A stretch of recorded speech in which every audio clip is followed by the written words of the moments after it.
Don't say you're on the run to the other side, my love.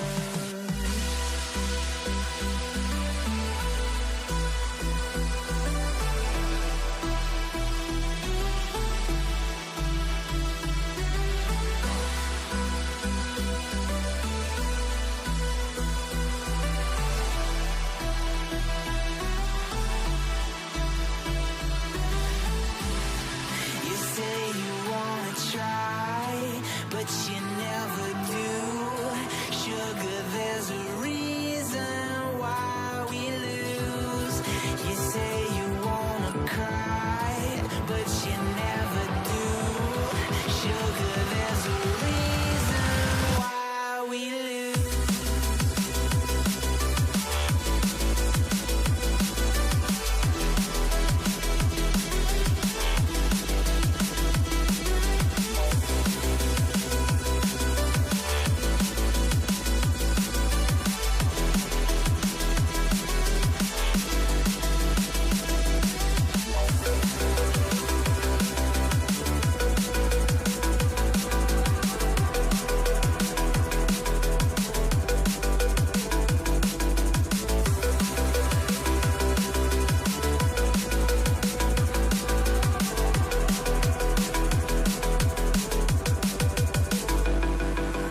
I don't know what you want. Let's have a bit of fun till I downfall. My love, if you feel like I do right now, don't say you're on the run to the other side, my love. You say you wanna try, but you never do. Sugar, there's a reason why we lose.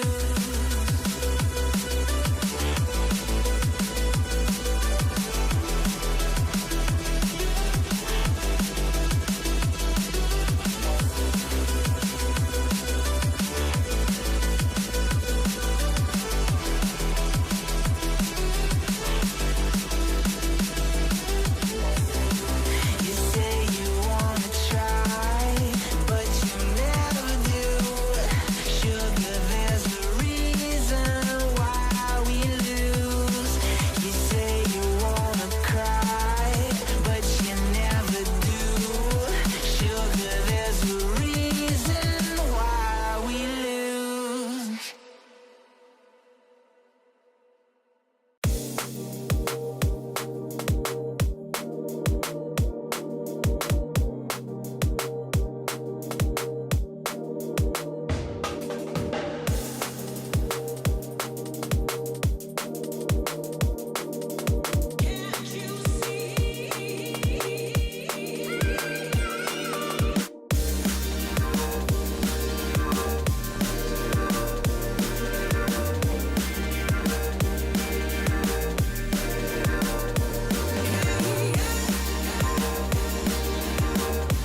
together from esports, trying to find what angle they can, trying to find somebody out of position. We're gonna go through on this. Oh, what a roll! They're gonna deflect. White gonna go in. It's going to be a really, really interesting one.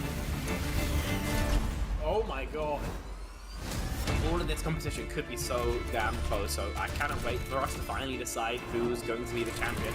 We are expecting some chaos, some great moments. Beast Mode has killed 3. Only gonna really need that rampage, so it's gonna clear it out. Santi gonna get themselves a big old 4K. Santi's getting rid of 3, clearing out the house. That is crazy. Nunji actually kills 3 people. This team feels entirely different on this faster composition. Now Saga4 is hanging around, getting onto the high ground. Pulse Bomb's gonna stick on the Leaky. They're not gonna be able to survive it at the end of the day. Blue manages to find a 3K. Rio shoving this Ana into a corner. Woo! One more for the road for Rio. That is all signs go. Melophobia with 3 Melophobia. Starting the fight. They'll end the fight. Oh my god. Beagle Bus, they have to play aggressively into this energy. Popping off in a moment where you needed just that. Ruby in that backline. Oh, the flick. Looking for it. Oh my goodness. The 4th one as well. Do they get the ace? They get the ace.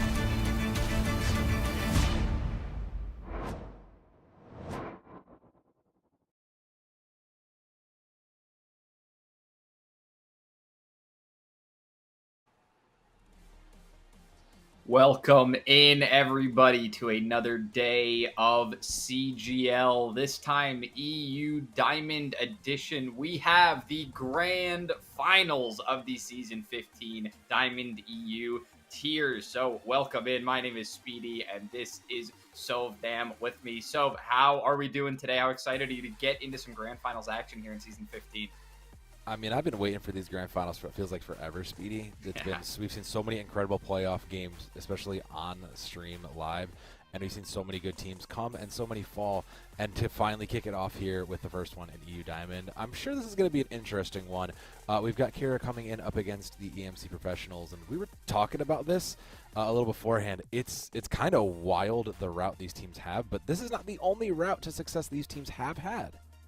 Yeah, it's true. Both of these teams have come a long way, and they have seen each other before in a game that and thinking back on it, maybe even we together have covered. Yeah. So I believe this might have been one of those, and it was a Kiira victory in a 3-0 fashion. It was a very strong showing from them. So they definitely are trying to keep that rolling here as they roll into this grand finals match. And AMC Professional, a lot to prove. They've had some time to improve on everything, and they're going to be trying to come into this one to grab themselves a victory. So that's what we've got going on for you this afternoon, this evening, if you're in the EU. But there are some other games happening around the Overwatch scene as well. We do have the Kunoichi Cavalry being played their grand finals, all 3 of them being played today. It was a good action weekend. The Diamond Masters and Open Tier, all playoffs wrapping up today, so make sure you go ahead and check that out. And then besides that, there is also the Copa America coming up as well. Very, very fun. Always love to see that international action broadcast in 3 languages. You can see there Brazil, Peru, Chile,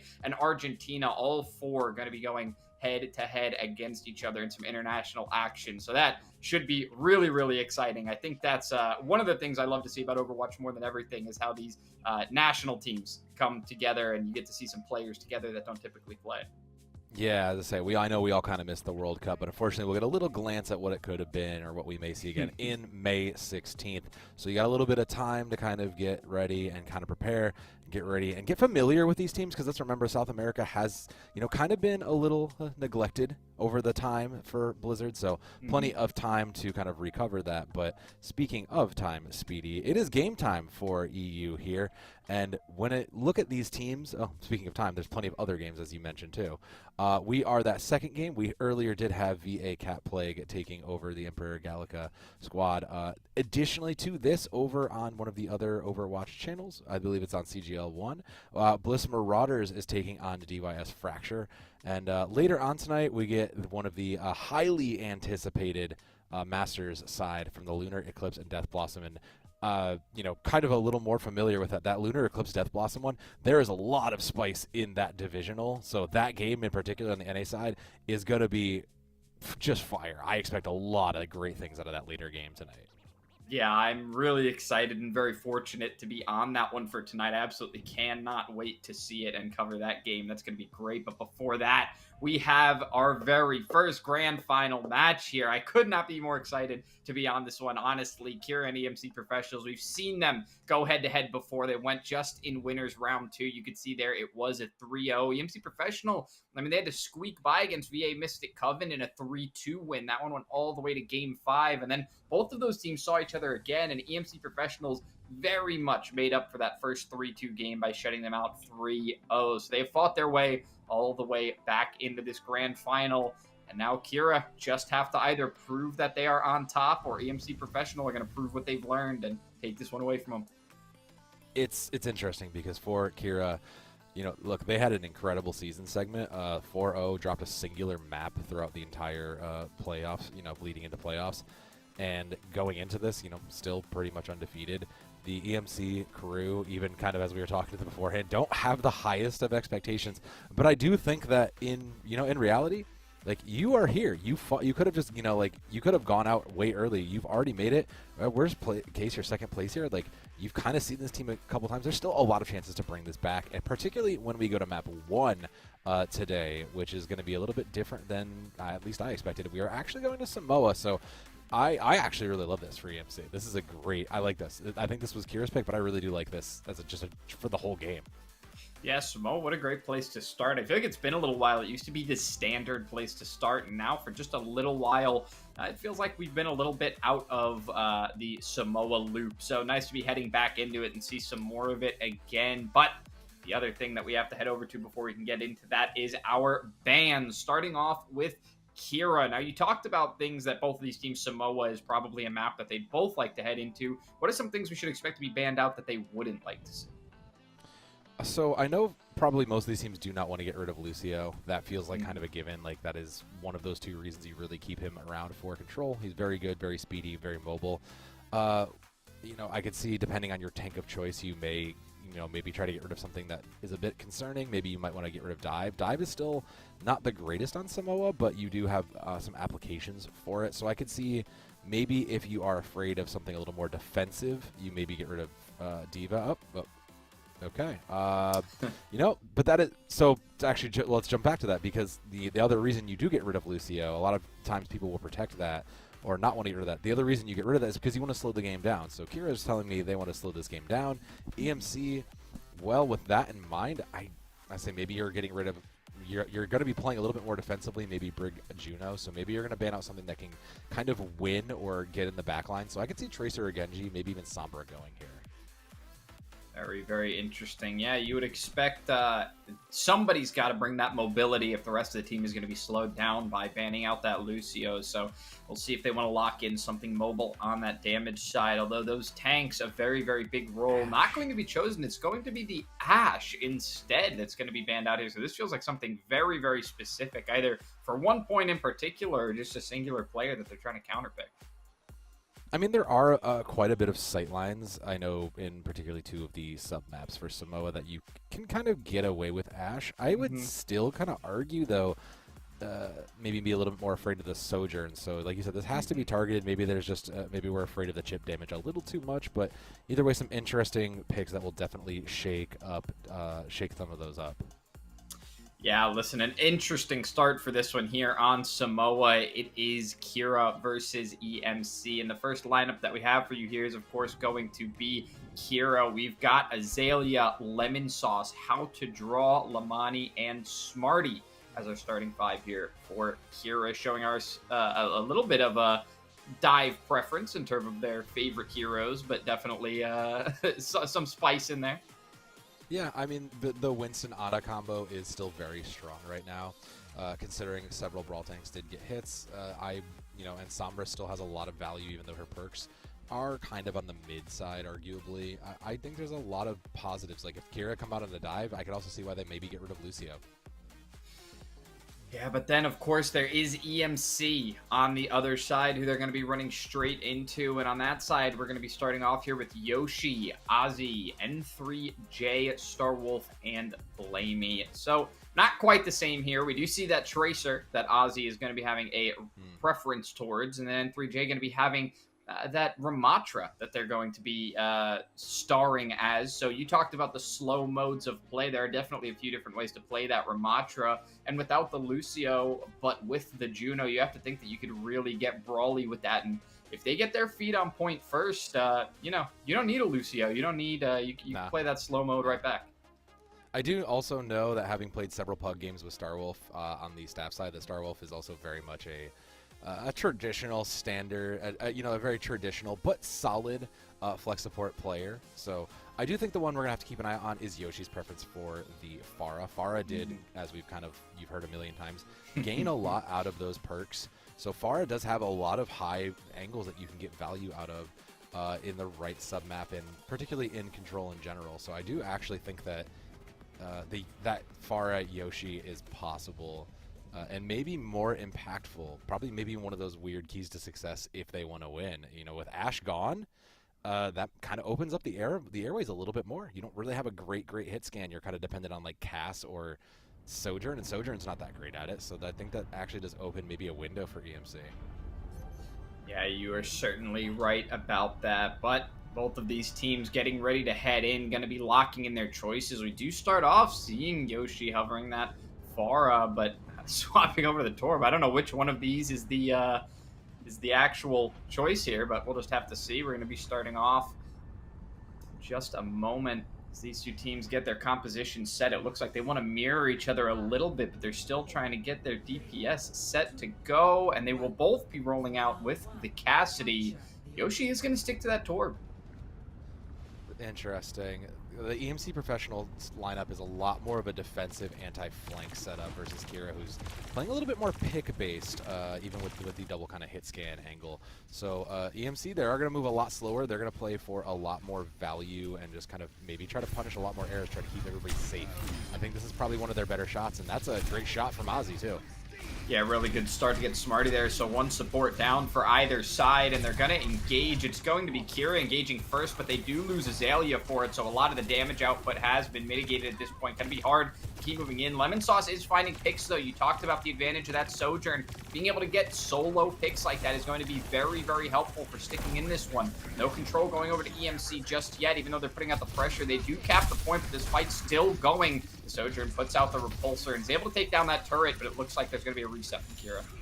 Yeah, sustain is the name of the game here. It's trying to see how we can get teams to kind of hold on as long as they can. And in that regard, EMC has a little bit more of that with the Torbjorn, but like you said, the pick potential from Lemon Sauce can come through, but there's a lot of difficult lines to get for Lemon Sauce, so I kind of expect EMC Professional to be a little bit better in longer fights like this, especially in the neutral. Yeah, they've got to take their angles. We can see how much space How to Draw is trying to take up front. They've completely bypassed N3J at this point. They're in on the back line, and that is a lot of damage coming out from just one tank. The rest of the team does find their angles at just the right time. And Kiira are able to fight a team fight victory. So staggering themselves for just a little while clearly has paid off as they recap after EMC do grab themselves 43%. Respectable, considering this has kind of been very, very slow. Kiira, with that Sojourn, do have a better sightlines for these rails. So as long as they don't give up too much space, they can kind of try to funnel everybody in. But it looks like EMC is going to take the high ground. Coming into most of those ults at the same time, it's going to be pretty even. And Lemon Sauce is, I think, going to be the difference maker how this overclock kind of goes, realistically. Starwolf has the backup here, but it's the rally coming out from Smarty instead that's going to keep the pressure up, and you see them just running straight in, using that advantage. How to Draw also committing the extermination here, trying to full commit to make sure they get that win. And when you have 3 other ultimates online, I mean, why not? I mean, Kiira have just kind of been using the speed, the speed in a different way. We're used to seeing Lucio speed boosts to kind of get people around. They're using the speed ring correctly, and that's really what's giving them a success. They're using it aggressively, just kind of collapsing onto the team, while the rest of, while Lemon Sauce and Azalea can just kind of get the picks to it. The EMC have to do the same if they want to make this work. Yeah, and Orbital ready to kick this one off. It will be countered by a Deadeye here from Azalea, but Azalea will be taken out before they can pop it. So now it's a Lemon Sauce with that railgun, putting out damage from a distance. The last hope there for Kiira to be able to stick around after 63%, only a little bit more than EMC were able to cap. Kiira will be pushed off and EMC regain. So the good thing for Starwolf dying a little bit ways back with before rally is actually really good. Now they're up 3 ultimates to just the orbital ray. So you have a defensive into Lamani's ray here, and you have the lava to help kind of counter this out. So there's a lot of space control for EMC Professional. They just need to make sure they time it with this ray that's coming in. Nice boop there on the N3J, and now it's committal of that satellite vector from Lamani. But how to draw dropping early from Ozzy's Deadeye is going to be crucial to shutting down Kiira. At this point, how do you find a way in? That frontline battle is so crucial, and as you lose players in these final moments with only 20% remaining, you have to stop the stagger so you can fight back in.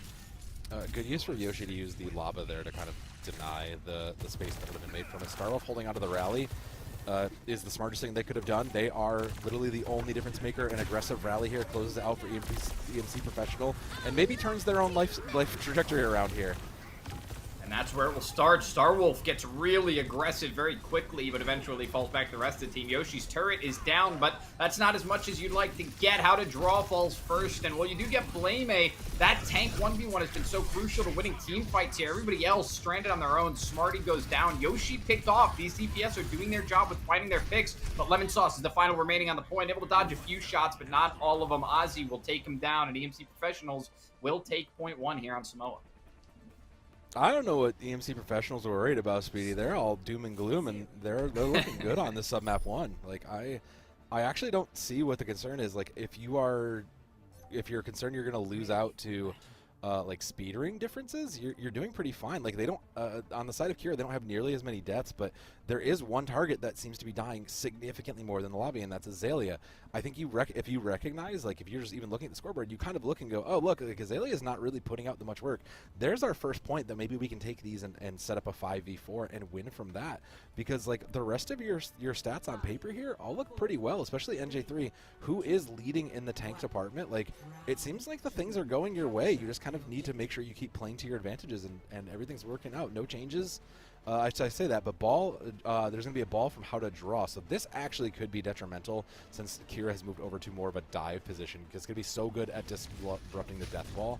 I do think that the EMC Professionals are going to have to really struggle now to kind of get value out of this anti-dive. Yeah, EMC Professionals sticking to what has worked, but Kiira making a change for the particular sub-map here. So, going to be charging in, try to hold on point. That's the first step, is get this team to get a solid foot on the objective. Yoshi goes low pretty early on and is still taking shots from above. This turret should be good for countering the Echo, but the Echo is finding plenty of room around this pillar to fight from. So the first control does go over to EMC Professionals, but Kiira have plenty of opportunities to reset themselves and come in. As I say that, Lamani does drop down, so that is going to slow down the comeback. Only a little. This comp wants to poke from Kiira. They want to try to make angles and try to get a lot of it, but it really has to start with getting rid of the Torbjorn turret. Between the Torbjorn, the Cassidy, and the Brig from Starwolf, these are all just things that do not that just deny flankers like Azalea value. So if they're trying to continue to deny Azalea the ability to kind of play the game, I think everything is great here. I love the way EMC is playing this. Ooh, except for that was bad.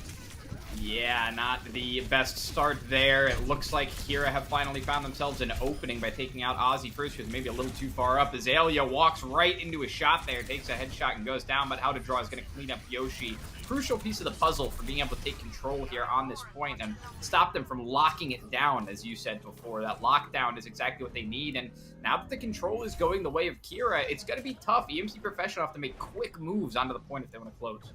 Yeah, and the harder part for them is that they not only have to make those moves quick, but they also then have to make sure they get set up in a position to defend versus multiple angles. You could see they were trying to play out of this coverage high, this back end, because it had the most cover and, the least way for them to take damage. So, I mean, they're going to give up a lot of resources, a lot of the micro abilities just to kind of get this position. And it looks like they're going to... Oh, what a purple. Sorry. Everything else that I said is irrelevant. That purple is huge. Yeah, that anti-nade is going to get this one started really, really fast. N3J had to drop, but they do take down How to Draw quickly. Got stuck just a little too long. You can see how far back the rest of Kiira are playing right now.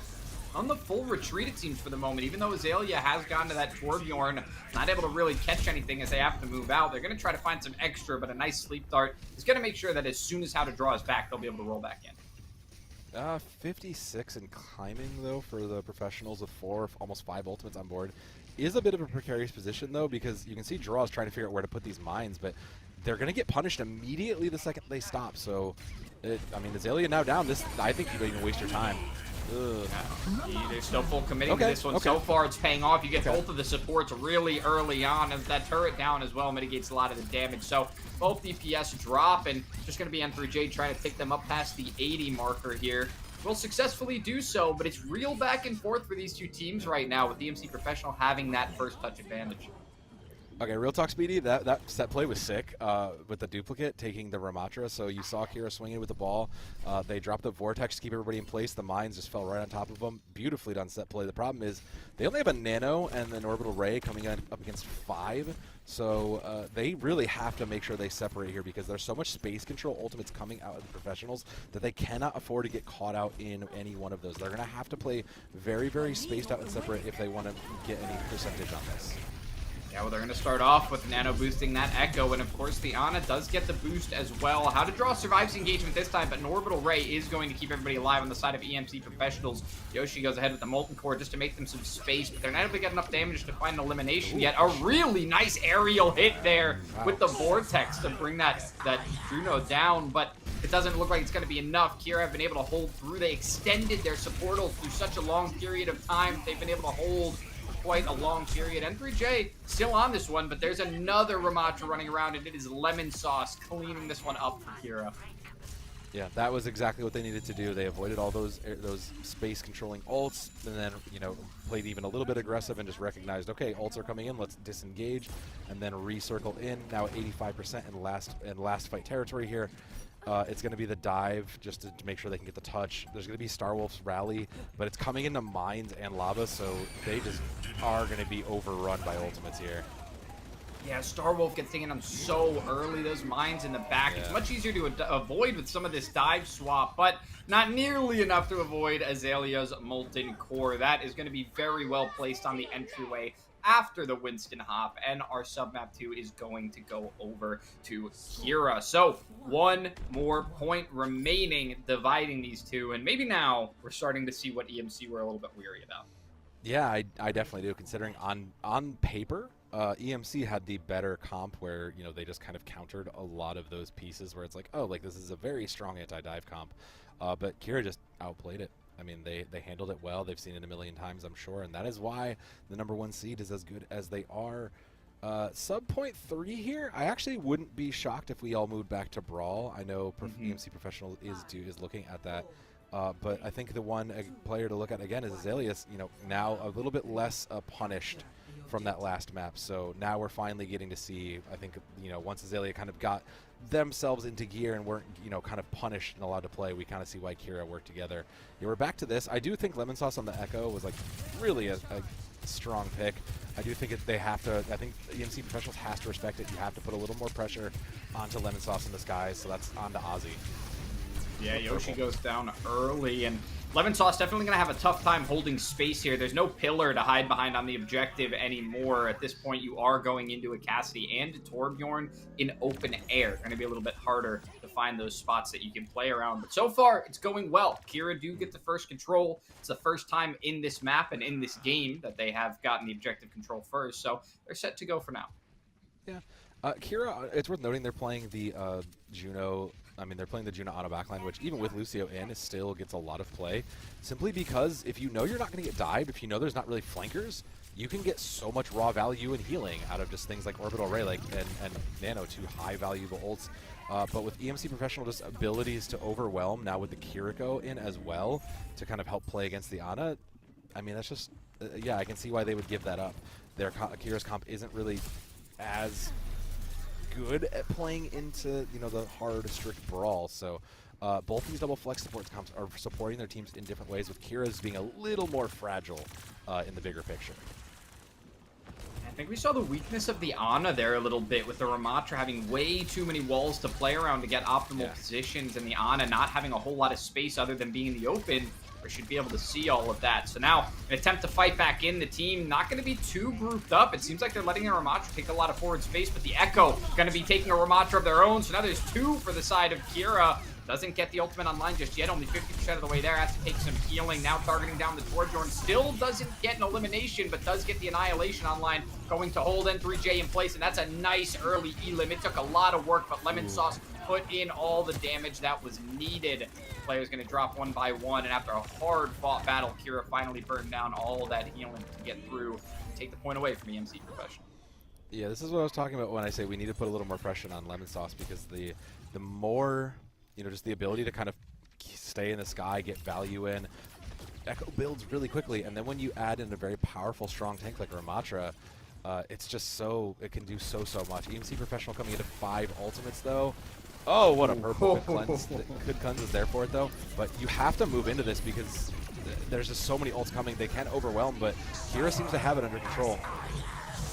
Yeah, I love the way that they're rotating their DPS out here. An Orbital Ray for both teams. They try to move in on each other, and the Annihilation is good for N3J, but it may not be enough. There's only 2 players remaining. You do have the support to try and keep you up. This Kiriko can be heavily pressured, has to TP out, won't have another one. You know where the position is, but N3J doing a great job of protecting that only standing support to the point where the rest of the players have begun to funnel back in.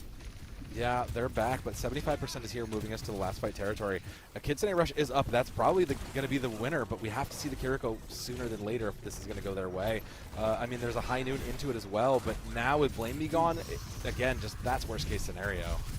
You have taken out Smarty, but we've already talked about the difficulty Smarty's been having making an impact here, so maybe not the greatest first pick. Azalea will relieve some of the pressure that was remaining from a distance. Now you will have that Echo being the only DPS up close and personal, but what do you need that for when you've got how to draw, throwing out punches every which way, claiming submap 3 and grabbing Samoa for Kiira, putting them up 1-0 in this EU Diamond Grand Final. Speedy, that first submap looked a little shaky, I think. That good Goblin. I love that gnome program. It's so good. Submap 1 looked a little shaky, but I think once Kiira kind of really saw and understood what they needed to do to win it, it kind of became clear that, okay, maybe there was just some nerves. A lot of Kiira maybe, they haven't seen necessarily a ton of grand final situations. They haven't seen a ton of it. They have records. They have successes in other places, but CGL is a little bit different. There's a little bit of pressure now. So, I think maybe once we shook off those nerves, Kiira just really came to life. EMC Professional, I like what they had. On paper, all their decisions were really, really good, but it just seems like they really couldn't solve the Echo problem. So for them, they just need to kind of recognize that they need to get Lemon out of the way. They need to get Lemon Sauce, really in check, and that comes from the DPS line. Unless you want to go to something like a full diva, you kind of already now know what you need to do, and that is something you can manage in bans. Yeah, and credit where credit is due here. I mean, Lemon Sauce did such a good job of playing short periods of time, putting out damage, just being a nuisance, like that fly that you can't get out of your room, peeking over walls, using that levitation to be able to move up and down over those walls, put out the heavy damage that's needed, pull the attention from the DPS, and then just drop back down to get some healing away from where the fight is happening. Lemon Sauce did a really great job of knowing when they had been counterpicked and found an opportunity to still play the hero that they wanted to play without having to let go of it. So not everybody could have pulled that off, and I give huge credit to Kiira and Lemon Sauce for making that call because it was a risky one. Yeah, that can be. It's very easy to look at that lineup and say, no, I got this, but coming up against a Torbjorn and a Cassidy, and just recognizing that that's a lot of pressure on you if they're watching. So, like I said, I do think that if we had maybe given the respect to Lemon Sauce that was deserved, maybe we would have been in a different spot. But it was also very clear that they were losing, just kind of getting pincered. Lemon Sauce was kind of taking flank angles, like you had noted, getting cheeky damage in, and was kind of getting flank angles that really kind of forced the head turn where then the Ramatra just kind of ran in. I think that is the other thing that really helped, is that the Kiira squad really played a more aggressive game of Overwatch, whereas EMC was kind of more happy to sit back and try to wait until a pick came in before moving forward, or wait until the perfectly right timing where they could see an error to capitalize on. Right, well now, of course, the opportunity is going to be for EMC Professionals here, deciding what map they're going to be heading to and what is going to serve them better here. So the map we're going to be heading to next is going to be Watchpoint Gibraltar, the most famous dive map to ever have existed in Overwatch. And what an interesting start, because I would say the only dive we've seen so far has been from Kiira here, and they did quite well on it. Yeah, this, I believe it was EMC Professionals pick mode, and then Kiira got a ban, or maybe it was just map mode pick. But like, yeah, that's very fascinating. So EMC are probably just gonna get rid of Echo. Like, we're in Watchpoint Gibraltar. That is a very dive-centric map. I don't see a world where like, that just seems like an instant snap fear pick ban because of how good that was. Maybe you get rid of something like Winston or a Diva if you're afraid you're gonna lose the tank battle that way. But like, that just seems like a snap easy clap decision to me. Yeah, the Echo mobility is definitely something that could be capitalized on right now. Shut that down and make sure that they have to rely on something else. If you're going to go to a dive map, definitely pick off the important pieces that you saw of the dive from Kiira. So EMC Professionals, their choice is going to be that Echo. They're going to go ahead and take that one off the board. Easy answer. Yeah, that's a that's fairly obvious. But less obvious, I think, for the side of Kiira. Because I don't know that you're really afraid of anything. Maybe. Well, you've also protected Torbjorn, so you're not necessarily getting rid of that. I don't know what you're really afraid of. It may just be something as simple as like a Winston ban, just to force the Diva, or to force, because Diva into ball is not great. Lucius, I don't know that you get rid of anything. Like, I don't think you're getting rid of Juno. You're not going to take away Ana. Maybe you get rid of Brigitte or something. You did show a double flex support line, but this is kind of a non-issue for Kiira, honestly. Yeah, it really is. I think what you were going with the dive tank there is definitely an option. We've seen them play the Wrecking Ball, so Wrecking Ball is safe here. But a Winston ban would be likely a Diva, so it is going to be a dive tank. But they're going to keep the Winston around, which for some teams is preferable. And the tiny bit of dive attempt that we saw from EMC, they did go the way of the Winston. So this may just be Kiira taking something off the board that they know they don't want to be playing into. Yeah, and considering that we saw a very passive defensive comp out of EMC Professional, I actually think this makes more sense. Winston is a way more aggressive, more active tank, and that does promote a different playstyle. If you're afraid that maybe EMC is going to go ahead and play more defensively, taking the Diva out, which is a very key piece to that. No changes coming in from either team, and I'm going to be honest, Speedy. I'm very interested to see where this goes, because neither team really showed us like a pretty bog standard dive.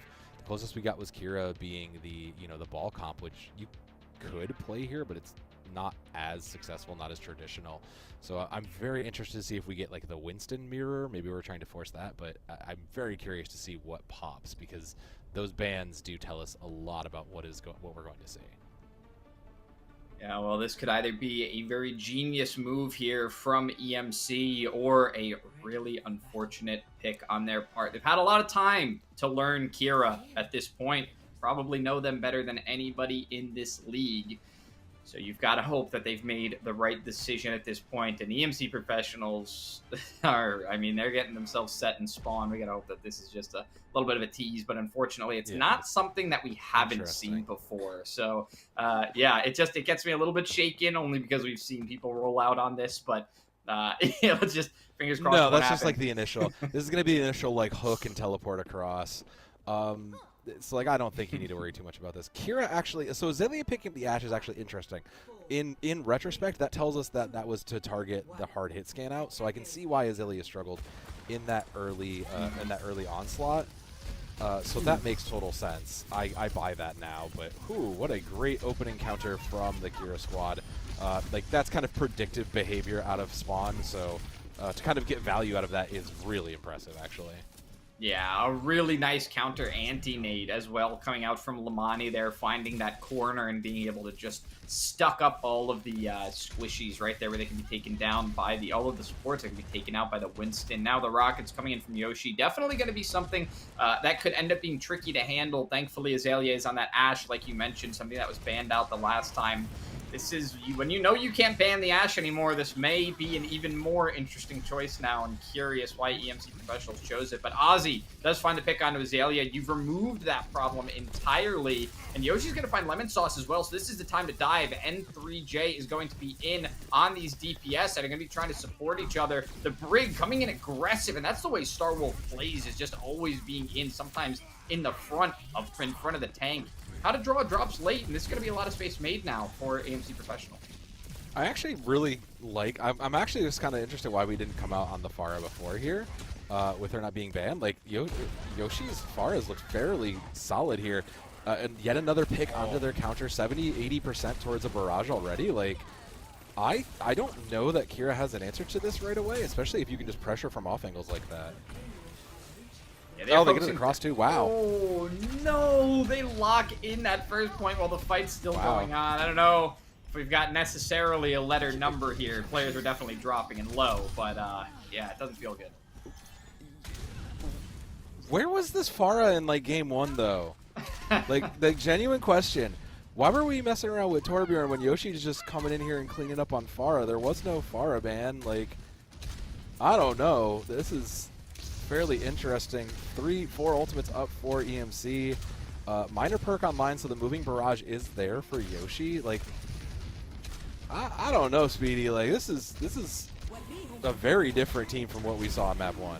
It is a very different team, and now we've got a nano-boosted Winston for EMC Professional as well. Yoshi once again finding the counter, getting that elimination. Now a mobile barrage. Gonna go onto that ulting Mercy, finds the final shot, connects onto Smarty, and that Mercy is down. Gets the res onto Azalea though, so Azalea is back in the fight. Gonna put some shots into Yoshi. Almost finds the first victory in that trade, but not just yet. How to draw, still taking up a lot of space. Not only did they pop that Primal Rage, but they've also got mech to support the team. It just might be enough. They're about to roll over the second point already. Yeah, it's going.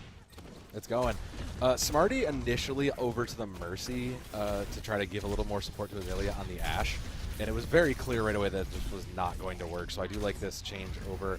I'm not crazy in the Kiriko for this, what's here, but I do think it's better than the Mercy at this point. It was a very costly win for EMC Professional because you spent several of your ultimates. You have Pulse Bomb and Rally still left, but like now you're coming into a point where the momentum has to keep going because Kiira just kind of win by, you know, they're coming into their own ults. They spent a lot to do this, but like EMC Professional, they need to keep this momentum. And they keep playing aggressive like this and keeping Yoshi in positions to just kind of win and get these angles to pepper and damage. They're just looking good. Even this Cassidy, even this Cassidy change doesn't really inspire me here. Yeah, Lamani finds Blame early, so that is going to be a good chance at a shutdown, but it's not really the player that you're always going to be able to rely on to find those eliminations. Lemon Sauce, no more blinks left in the tank, trying to dodge rockets there. I mean, you got to think in that position, you had to have blinks left. That must have just been a great shot. Yeah, I don't know if I just don't think we're watching the Pharah in the air right now. You can see How to Draw is making those dives, but there's no follow-up, so it's they're very short and kind of inefficient dives. It's only, you know, constantly the 1v2.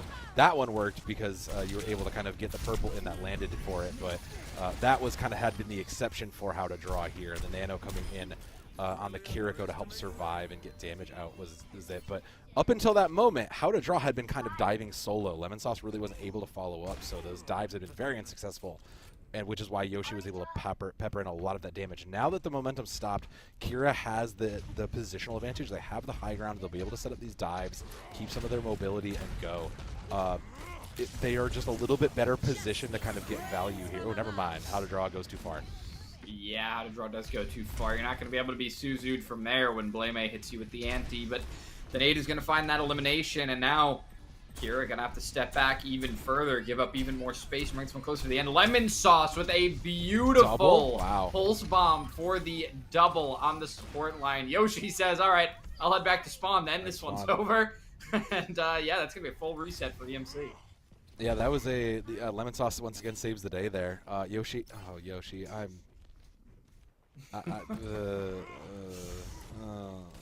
okay. 3 ultimates for EMC. You have, like, all right, major perks should be coming online, so the double nano should make a difference here. I do think that this is something. Yeah, definitely a shot here. How to Draw is anti, but has popped that Primal Rage, so still has a health bar to work with. Looking to take down that Ana, but is getting supported a little bit too well. Doesn't get a connection with the Suzu there. It doesn't seem like it was used instead for Smarty themselves. So they weren't able to stay in long enough to find elimination. Now another chance to Deadeye locking on. The bubble's down, so they're not going to find anything. But the team willing to move out. EMC Professional, they do a great job of rolling around it there. No recharge, though, of the Deadeye, unfortunately. No, still not the major perk from that. So no refund given. Azalea does get the work done on their own, and these extended fights just go to Kiira. They have more just raw healing. They have the ability to kind of sustain during these longer fights between the purple from the Ana, the anti-nade, and Kiriko's just high healing output. So the professionals just need to keep kind of, again, winning quickly. Like, they're into a dive, but they need to keep, kind of winning quickly. I do think one thing they can do here, though, Speedy, is keep punishing How to Draw. He keeps going in alone on the back of just these nades, so when the counter dive comes in, I think you really just need to punish this, and I love that. That was beautifully done. Now take the advantage off of that. Yeah, it seems like the answer every single time. You're definitely right about that, and they're going to keep that advantage by throwing N3J up with the Primal Rage there. They're focusing down that back line, and they do get Smarty first. Lemon Sauce lands another good Pulse Bomb onto Starwolf. This time it's not a double, though, and Ozzy's doing too much work in the front line. Nothing Lemon Sauce can really do all the way in the back line of EMC. So they're going to continue having these mobile heroes try to put out some damage, and Lemon Sauce really trying to hold for them. You talked about Lemon Sauce saving the day. Jeez. It's never ending. They are constantly relying on this player to keep them around. Yeah, Lemon Sauce is just put the backpack on. It is not going off. Nano onto Azalea. Maybe a little unnecessary here as EMC does get out of the way for now. And that gives them a great opportunity here. Rally, Lava, there's going to be a Pulse Bomb. Like the initial kind of first step of counter How to Draw and get out of the picture is very, very good. But the next step is stop Lemon Sauce from saving the day. That is literally the one thing that is killing you, is letting Lemon Sauce just turn around and just dictate how this fight goes. Oh, and the anti-nades have been huge from both sides. So important in such different ways. That time it does shut down EMC Professional. We're going to have to get back in the next few seconds. We do have N3J who will be able to touch. Going to get feet on the cart, but is going to be removed from action immediately after. So it's just going to be up to anybody else who can touch. They're going to have to walk into a Deadeye. It's not going to happen. Nobody left to touch. Too many ultimates out in the way. So Kiira, not going to be full capped. EMC still have made a lot of distance, though. Although, if I remember correctly, we have seen this exact matchup on this exact map, and it ended not too dissimilar of a way. Yeah. I was going to say, I need to see the numbers here. Yeah, Smarty has been a lot less active in the healing, but that's because they were sitting on Mercy for a lot of that initial first segment. But just the general kind of deaths, I think, are really apparent, particularly for Blamey. Like 9 deaths to 6 is so rough. That just tells you they're constantly getting, just purple. They're constantly getting dove. They're constantly getting bothered by Lemon Sauce, and I think that's the thing that you're kind of realizing is the problem. Like, you have to acknowledge that, like, all right, my backline just doesn't have the peel. It makes sense why Yoshi's going over to the Torbjorn to kind of help balance that, but I do think at some point, like, you kind of have to make sure your DPS can go out and score, because the one thing that still sitting in my mind, Yoshi on this Pharah has dominated the early part of that initial push. So at some point, I kind of hate to say this, but like, the support's got to stand on their own. There's got to be some point where you can win the duel, whether it's a 2v1 versus Lemon Sauce or something, because How to Draw goes in, immediately gets clobbered, and then for some reason we all just kind of forget that Lemon Sauce is there, and they just tear up the backline. So I think that Yoshi on this, the more we can enable Yoshi to find success with the Pharah, the better the team will look overall. Yeah, and Azalea going to find a spot here on the Widowmaker, ready to counter Yoshi immediately. It feels a lot safer on this attack for sure. A lot of places to kind of stabilize. But you can see those rockets are coming in from afar. Yoshi's never afraid to try and find that counter. But right now, Azalea's attention is kind of split. They're willing to change their attention onto a couple of other players at a time. And it seems like right now that's actually working for EMC Professional, although they give How to Draw a lot of space to move up. And EMC Professional definitely holding further back than Kiira were at their start. Yeah, I can understand the respect of we can't necessarily give the Widow the sightlines we want, and I can understand that decision, but I do think that there is, with Yoshi over to the Pharah, you do have you maybe feel a little less safe from these dives. So I can kind of see how we get there, but like you said, they're just giving up so much safe against this very passive defensive play from EMC Professional, which with D.Va gone, I can see how maybe they're struggling a little bit, because D.Va is the better defensive tank. Yeah, and it's beginning to look here like, well, for a moment it was beginning to look like EMC Professional know how to play dive in that aggressive manner, but are questioning how they need to play it defensively. That sleep dart was out. Great timing from M3J to spot that out and see that tiny little sleep dart gun come out, jump the Ana. How to draw is going to drop as well. So EMC Professional will pick up a team fight win before this first point is over. The communication just looked so much cleaner. You can kind of see it in that M3J was looking and waiting. Okay, do they need the extra help? Is the call in? No, they've got it. My backline's there. I trust them. You can kind of see it for EMC. They look a little bit cleaner. The calls are a little better here, and they're not getting, as just kind of countered out raw. Sorry, Yoshi. They're huge. Yeah, very huge nano there, and Barrage as well takes out how to draw, crucially. Now you get to chase down a few more. Not going to be able to pull anything out, but you know what? You've reset them for another fight, so good use of your 2 ultimates online there. You'll have 2 more coming up. You set yourself for a pretty good ultimate rotation, but Kiira are coming in with some big threatening ultimates. Yeah, Kitsune Rush in particular is very strong, but it is going to be tough to kind of get value if EMC don't place it right, so they should be fine, especially with their own Nano and Primal coming in, though. I do think this is where Kiira... Never mind. Lemon Sauce, again, just opens it up and just saves the day. I mean, when are we going to learn we're sticking a little too close to each other? Wait for the call out before you fall back to your Ana. It was a really nice pulse bomb that shut that one down. You got to be making those Three for Lemon now? Is it really surprising at this point? I mean... we shouldn't be doubting Lemon Sauce here. I'm kind of throwing aside the Lemon Sauce pulse bombs because I'm like, oh, those aren't the most impactful things, but clearly they are. Clearly we're just getting value with these pulse bombs, and I mean, you still saved Nano and Primal, so you're clear to. This is easy for Kiira right now.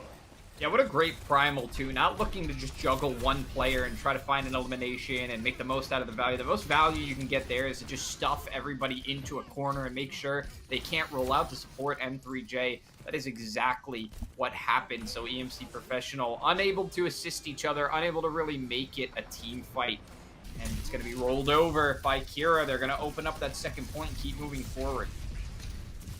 So now we're into the kind of streets phase segment with this spaceship control being so prevalent. But the one thing this does open it up for Yoshi to have a little more space to just sit back and fire in rockets. And there's not really a long-range option for Kiira, so this is actually kind of a little beneficial on just the comp alone. But with Kiira having the ultimates, I think they just win this. Ooh, good sleep. Really, really nice sleep. Azalea going to jump into the bubble to take the 1v1 with the Winston and succeeds. Finds a nice headshot on a Yoshi, too, while dropping. Almost finds a third. Wants to show us that Lemon Sauce is not the only player who can get it done. But Lamani and how to draw up front have been taken down. Smarty with a nice long shot to take out Ozzy. That actually is going to get some distance for Kiira here as some of the players from EMC have to reset.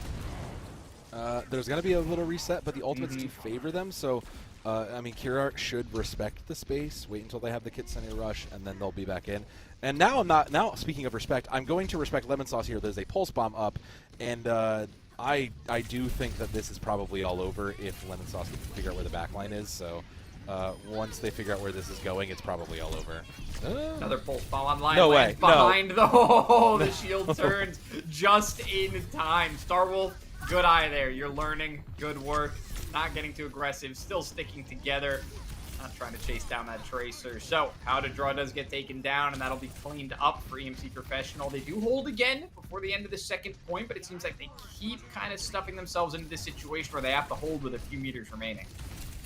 Yeah, and I don't mind the aggression here. We're continuing to push back. We're continuing to take back the space, but I want to make sure we are in a safe position because we don't necessarily have all of our healers. We don't have a full 5, so now that we have it and we have 3 ultimates, EMC Professional coming down to the last fight with 1 minute left, are a little bit more primed with moving Barrage up. It's again, this Kitsune Rush from Smarty has the potential to kind of upset this. I wouldn't be shocked if it did. Yeah, Kitsune is going to be right on cart here. How to draw does go down early, though, which gives an open dive. A nice collection there, too, from the Pharah. There is going to be a Deadeye. It will catch M3J, so the teams are even now. It's going to be these EPS and supports going head-to-head. You have to find quick eliminations. If you're Kiira, you don't have your Winston still on the respawn, and it looks like Kiira not playing too safe, still wanting to hold a little bit of forward pressure. Ooh, They've good got purple. some targets purple, just one. It's the Ana, and a good shot onto Starwolf there to take him down, but Azalea is going to drop, so it seems like these players are just staggering out slowly for Kiira, and EMC are going to try to keep holding with extra time. Yeah, I'd say the spawns favor them, so the longer this fight goes, EMC has a little bit of a better chance to kind of stay in the fight and come back, but I say that, but the picks keep falling the way of Kiira, and it's just the Winston now. I mean, again, if they can just continue to stall this out, they can maybe hold the point here, but it's, yeah, I don't think it's off here yet, Speedy. No, not nearly over. They are focusing on this Winston who's been purpled way I too see many that. times, but 2 drop at the same time. Finally take out Blame as well, who was standing off to the side, and now they will unlock that 3rd point. They won't have as much time to work with as EMC did, but it seems like EMC haven't been able to shut them down until the end of each point, so it's just a question of whether or not they'll make it far enough with this minute remaining. Yeah, and now that the skies are back open, Yoshi has a few more spaces to kind of float around and get value. So Azalea really has their work cut out for them. Blamey has the nano up. It goes on either Yoshi or NJ3, so plenty of options based on the positioning and the threats here. So Kiira just need to make sure they need to get Yoshi out of the way quicker. Pulse bomb's there. Ooh. Catches a little bit of damage, but does not find the Ana just yet. Everybody playing this one really slowly, but the congestion from EMC has not been there on the point just yet. The Nano is out on the M3J, who does find Azalea in the back. How the draw's going to go down as well. This is looking really good for EMC Professional. Well, a nice anti there. Lemon Sauce not going to be able to pull out the hero plays this time. You have to regroup. You don't have that much time left. No, yeah, I mean, Lemon Sauce is going to try to maybe get back, but with Smarty falling, yeah, I think you're kind of on your last-ditch effort. 4 ultimates up for EMC Professional. I don't, like, Lamani just has to hit the perfect anti-nade right now. It has to be a huge, has to secure a kill because EMC just have a bigger treasure chest, so Lamani, pressure's on now. Yeah, this is where it all ends. A few meters remain for Kiira. EMC Professionals, a couple of them drop early. They have to pull those ultimates out quick, but it's going to be Yoshi popping that barrage and finding almost 3. Only 1 goes down. Yoshi will take that trade any day of the week. Azalea not going to be there to touch. It's going to be Lemon Sauce with the biggest hero play of the game needed right now.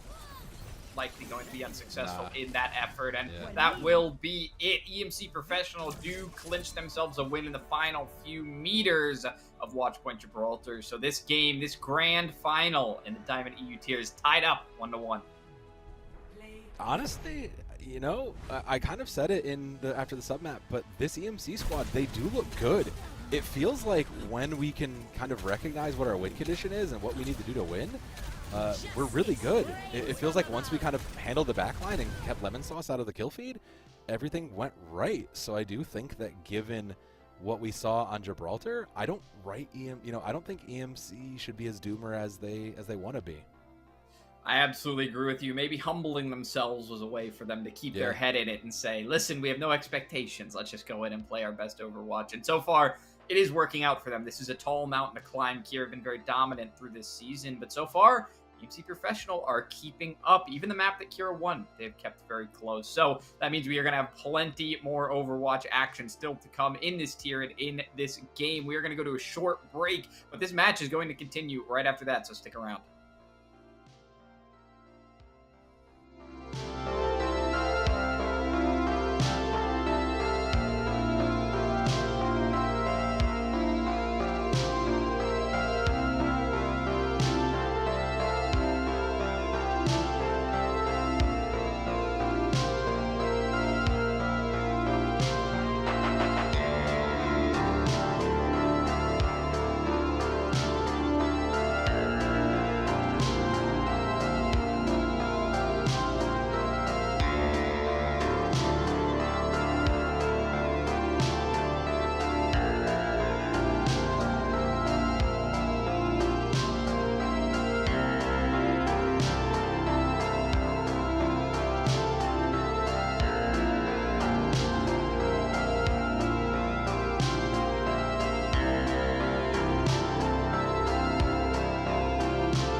Welcome back in, everybody, to the CGL Season 15 EU Diamond Grand Finals between Kiira and EMC Professional. This game has been very, very promising so far, and I am excited to see where it goes from this point on. I am still Speedy, and joined with me is still Sove. So, the rest of this game is going to be exciting, so what do we have to look forward to, do you think? Well, I think the one thing we can almost guarantee down the road is there will be Farah ejected from at least one of these maps coming in, because we saw Yoshi absolutely dominate the skylines. And I think that that is something that Kiira actually has to respect. But the other important thing is we do have our map 3 pick. We will be going to... we will be going to Flashpoint, and it will be Saravasa, unsurprisingly, to pretty much anybody, I think. Yeah, something really important here. You talk about those Farah bans.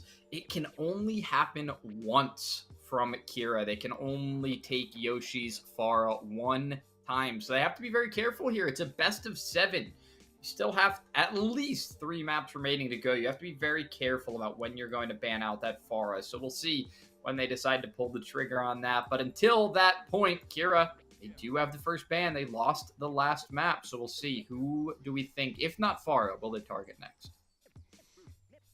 Yeah, actually, I don't think you take Farah here. Farah's not that dominant. This is a better map than New Junk City, but I do think you'd rather not have her on something like Escort if it gets that long.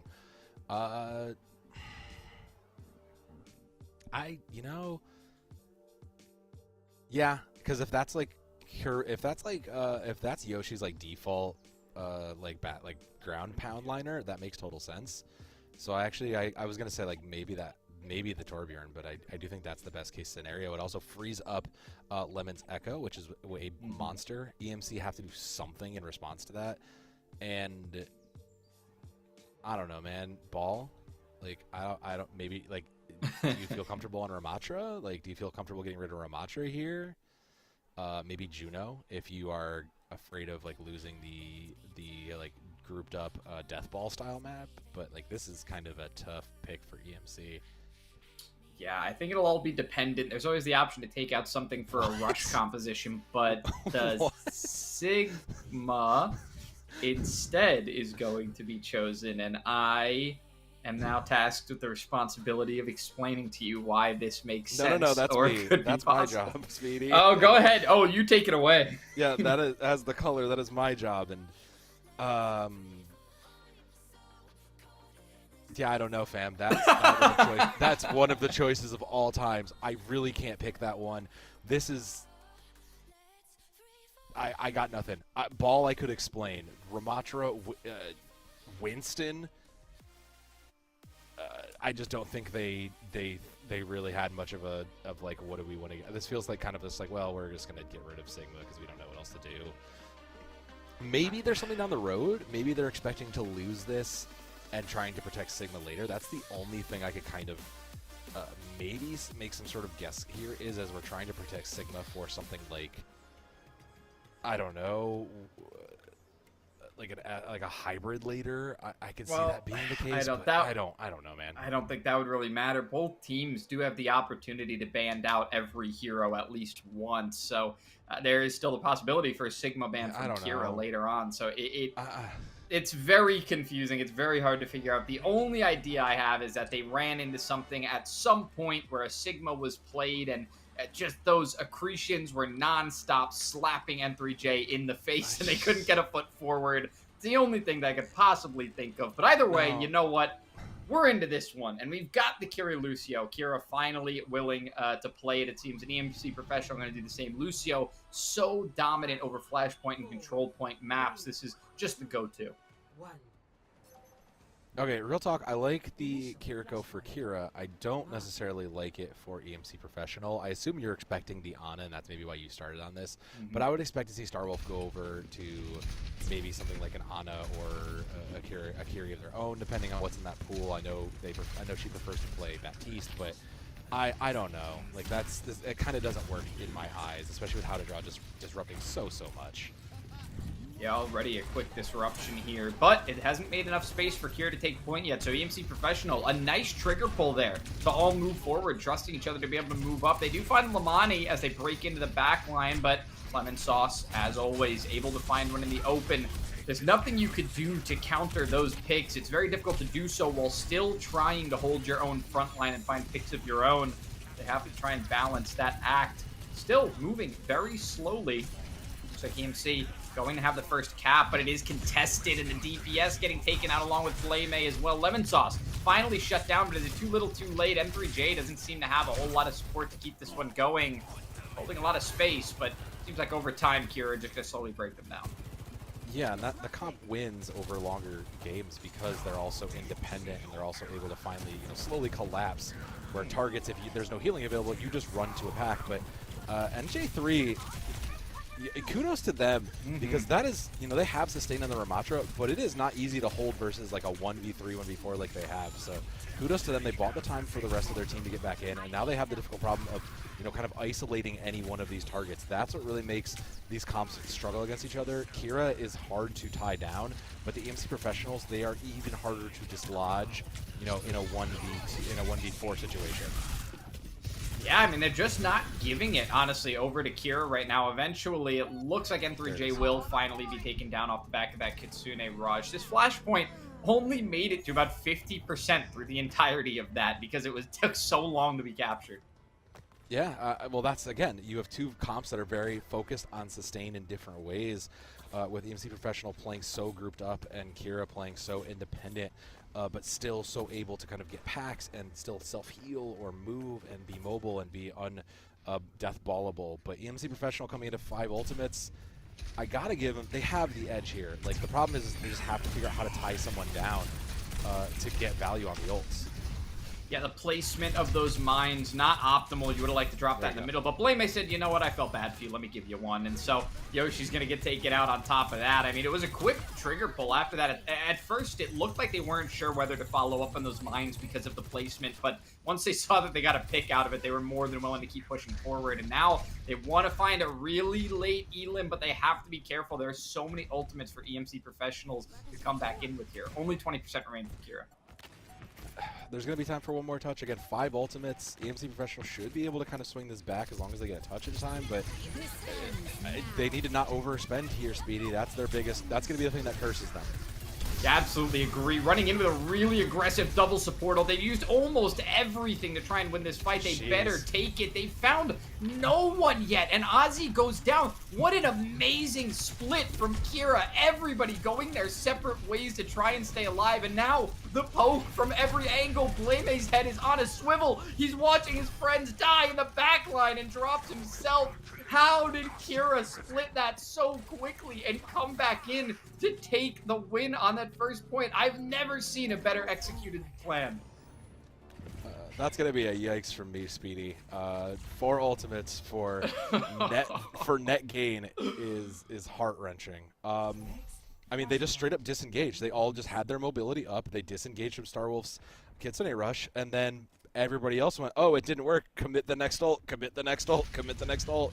And here we are now with Ozzy's only high noon to deal with everything else here. Mines are up for how to draw.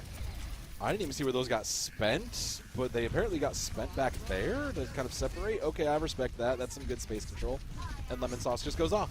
Yeah, I mean, clearly it's working, right? Lemon Sauce chases down those targets, and it feels like Kiira are feeling a bit rejuvenated after what they just pulled off. They're feeling really good about what feels like some great ult tracking, some pre-planned focus on being able to split off of the point because only 50% had been taken. How to Draw is going to go ahead and grab up this second point here inside of the temple, and just further forward movement for Kiira. You know, Speedy, I'm staring at the bands in the corner, and I'm just haunted because there was a very, like, I just ball, like, we saw a ball. I don't know if we didn't know what to pick. We could have picked something we had at least seen before because How to Draw clearly has an understanding of how to play ball, and they are just smacking home runs on the park right now. Yeah, Jeez. Ballers, we could even say right now. Lemon Sauce finding Ozzy as usual. Finds a slam as well onto quite a few targets. Even gets Yoshi while they're in the air, able to do a little bit of aerial on them. So, one last chance here for EMC. Lemon Sauce throwing away the pulse bomb. That feels like a fat finger. Maybe. Does Lemon Sauce really even need it at this point? I mean, like, Lemon Sauce has just been getting raw tracer value in the backline. I don't think you're really worried maybe just trying to keep the numbers, you know, cycling around. NJ3 is going to have to commit this Annihilation before we even get to point. And it's okay, let's say maybe we don't even need to commit it. We just find 2 and life's okay. Much better start, Trigger pulling those ultimates, but Ozzy and Starwolf are taken down, so they have to make sure the rest of the surviving team sticks together. Yoshi somehow going down to one of those mines. Must have not had any fuel in the pack remaining, so it's just 2 on point for either side. And Lemon Sauce here, beautiful tracking onto this Lucio. Has to take a fight with a big tank now, and Smarty comes in to drop the beat. They really want to secure this second. They know that they have a huge lead if they get this one, so the commitment doesn't feel too terrible. You don't have any ultimates remaining, but at least you're up by 2 flashpoints with only 1 remaining to win. Yeah, I also think you're feeling pretty confident about your neutral game. It's very clear EMC doesn't, you know, they understand, they're kind of seeing what they need to do, which is we need to kind of find the easiest target to run down, which tends to be, you know, the Kiriko without a teleport, or the Lucio with no amp, or Azalea with no slide. Like, we need to find whatever target has used their mobility and just collapse onto them, and that is the right idea. But the problem is that if they don't complete a kill on the target, they just kind of unfortunately fold to how to draw, just running through them. Ooh, Smarty tries to get away from that one, but will be caught by the barrage. Finally, EMC Professional finding a few of their own. A nice kunai there from Starwolf to shut down Lemon Sauce. That could have been the difference maker, and they know it. So they finally do secure a point, and this time, it's not over the period of a 2-minute battle. Yeah, I would say very quickly with that. And very, like, almost nothing committed into that, just won it in the neutral. Both of those support ultimates up now mean that they will live through these longer fights. They'll have the ability to engage quick with the Kitsune Rush and put out a lot of damage, and then last a little bit longer with Blame A as long as they don't die. And they need to play safe, considering how to draw is going to be lurking around those corners. Oh. What a nice anti-repulsor there. Read. Yeah, really great read. Having Smarty pulled in there, Ozzy was able to finish that one off, and Yoshi gets a little bit of healing. So both supports down now for Kiira. It did cost them a beat, but you're moving toward that last fight territory for this point, so very well worth it. Yeah, very, very good. I mean, that's the best way you can win, is by interrupting their staging for Kiira, is by denying them the space to get around and kind of set up for those slams that How to Draw sets up. Mines are already active for How to Draw. We've seen those catch a few off guard before. Definitely some good placement for team fighting. And we see how much space was able to be taken by Kiira there. Now an interesting reverse-sided Kitsune coming out from Lamani there for the rest of the team. But it's going to be countered by an Annihilation here, which N3J is going to put to great use running down the back line. Everybody else ready to deal with the aggressors on point. The EMC Professional are going to lock down their first flashpoint. Well played. Again, they recognized that once the mines were out and they disengaged them, they recognized most of the utility had kind of been spent. There was no, you know, micro abilities to be used. And then N3J just said, okay, look, I'm going in on the supports. They don't have anything aside from maybe beating me up, and I have Annihilation. I'll win that. They will lose the positional battle for this next point. So here into the neutral with Kiira kind of leading a lot of these ultimates, it's going to be much easier for Kiira to kind of just kite this, build their ultimates, and then come back and swing the win, even if they don't get the initial capture. You have a lot of time to work with, and Lemon Sauce and Azalea both gonna have those ultimates online. I think we definitely all would like to see a bit more out of those charges, but man, How to Draw goes down really early, and that's just gonna be a reset there for Kiira. They're gonna poke away and try to build up those last few ultimates, but they gotta wait now and give a couple more ticks over. Yeah, look, that's fine. If we can just simply deny, again, if we can interrupt the staging, if we can interrupt these initial shots and how to, you know, stop How to Draw on the tracks with that Vortex, I'm here for it. You have the tools. We just need to make sure we're using them effectively. Yeah, the sides have been split now. The DPS covering 2 separate sides, but Yoshi's going to shut one of those down. Solo ult Azalea, knowing that ult is probably online. The pulse bomb goes out, doesn't stick anyone, but does catch N3J of all targets. Might not have been the intended purpose, but very, very useful and helpful nonetheless. The beat does come out to keep the rest of the team alive, so they're going to not get too aggressive with it. They actually use it just to survive. Well, they want to make sure they can get this to a last fight territory, so that even if they lose in a longer fight, it's going to build up closer to 80 or 90%, so that when they do win the next fight, they're going to play the longer game here, and I respect that. It makes sense just to try to keep it as close to the cup as you can, because it is lose this point and go back. So now, you know, 97, 98, they'll be fine. They just need to win one. The problem is, though, Speedy, they're not in a, you know, they're not in a positional way to get that. So now that Kiira will have the entire map to set up and stage their dives, they're in a great spot to continue to win positionally. They don't have the ultimates, so this is going to be a couple dry fights from EMC Professional just to build ultimates before we see this final collapse. They can't afford to commit anything big into these next couple fights, honestly. Yeah, Flashpoint goes by quick. You don't have as much time as you think you do to get yourself set up, so this has to be an important push. Azalea going down first again. Not the target we expected. We saw Azalea sitting on point. Seems like the rest of the team extended a little too far without covering for that player left behind. Now Smarty booping some players into the objective, trying to cover for the team, but it only makes How to Draw go down faster. It was flipped mid-fight, and now EMC Professional are the ones on defense. I mean, mid-fight, suddenly they become the ones trying to win, and they take the flashpoint. Smarty accidentally helping EMC Professional, booping him onto points. Said, guys, take the point. It's fine. We don't want it. Now to the 5 and the 5th and final one. So Kiira, again, they have the positional advantage, so they'll have this very central point. They'll have the space around it to set up, and they should be able to stage a little bit better. Pair that in with Smarty's sound barrier, which they hold on to. A longer fight will favor them, but EMC Professional have been very, very good about acknowledging who they need to run down and target. So I do think that it's going to kind of depend on what these ultimates come down to. Yeah, Lemon Sauce has this pulse bomb ready, but without it being an on a brig, has definitely found a little bit of difficulty getting anything to stick. So with all those players grouped up, it may look very tempting, but a nice little bit of patience. They wait for the Kitsune to come out. The entire team rushes down the players remaining. The pulse bomb does go out, but doesn't catch anything yet again. So this time around, Lemon Sauce not going to be the hero. A nice solid hold from EMC Professionals. And only costing the Kitsune rush was a great just recognition that Azalea just didn't have a slide to get out of the way, even with that major perk, no second slide. So just a great read. Azalea has constantly been that first target of choice because they're able to track the movement a little bit easier and just recognize, okay, there's no slide, let's go. But now they're going to get aggressive here, and I mean, surely. Did you even have an angle for it though? That might have been a little too aggressive. Yeah, Lemon Sauce coming in on the Genji is not able to counter their optimal target in Ozzy there. The barrage comes out as well. Doesn't seem to have found any eliminations yet. There's still plenty of damage going out every which way. How to Draw is able to finally take down Ozzy, but it feels like a little too much time spent to find just that one player. The pokes are definitely there from different angles at this point, and there's a little bit of presence now on the point, so it seems like a slow move up from the side of Kiira.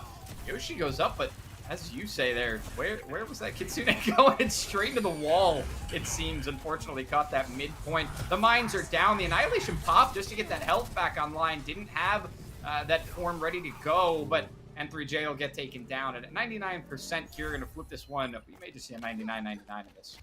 Yeah, this is probably going to go the full distance. If N3J had held the Annihilation, maybe we could have seen something a little different here, but decisions made in the moment are always...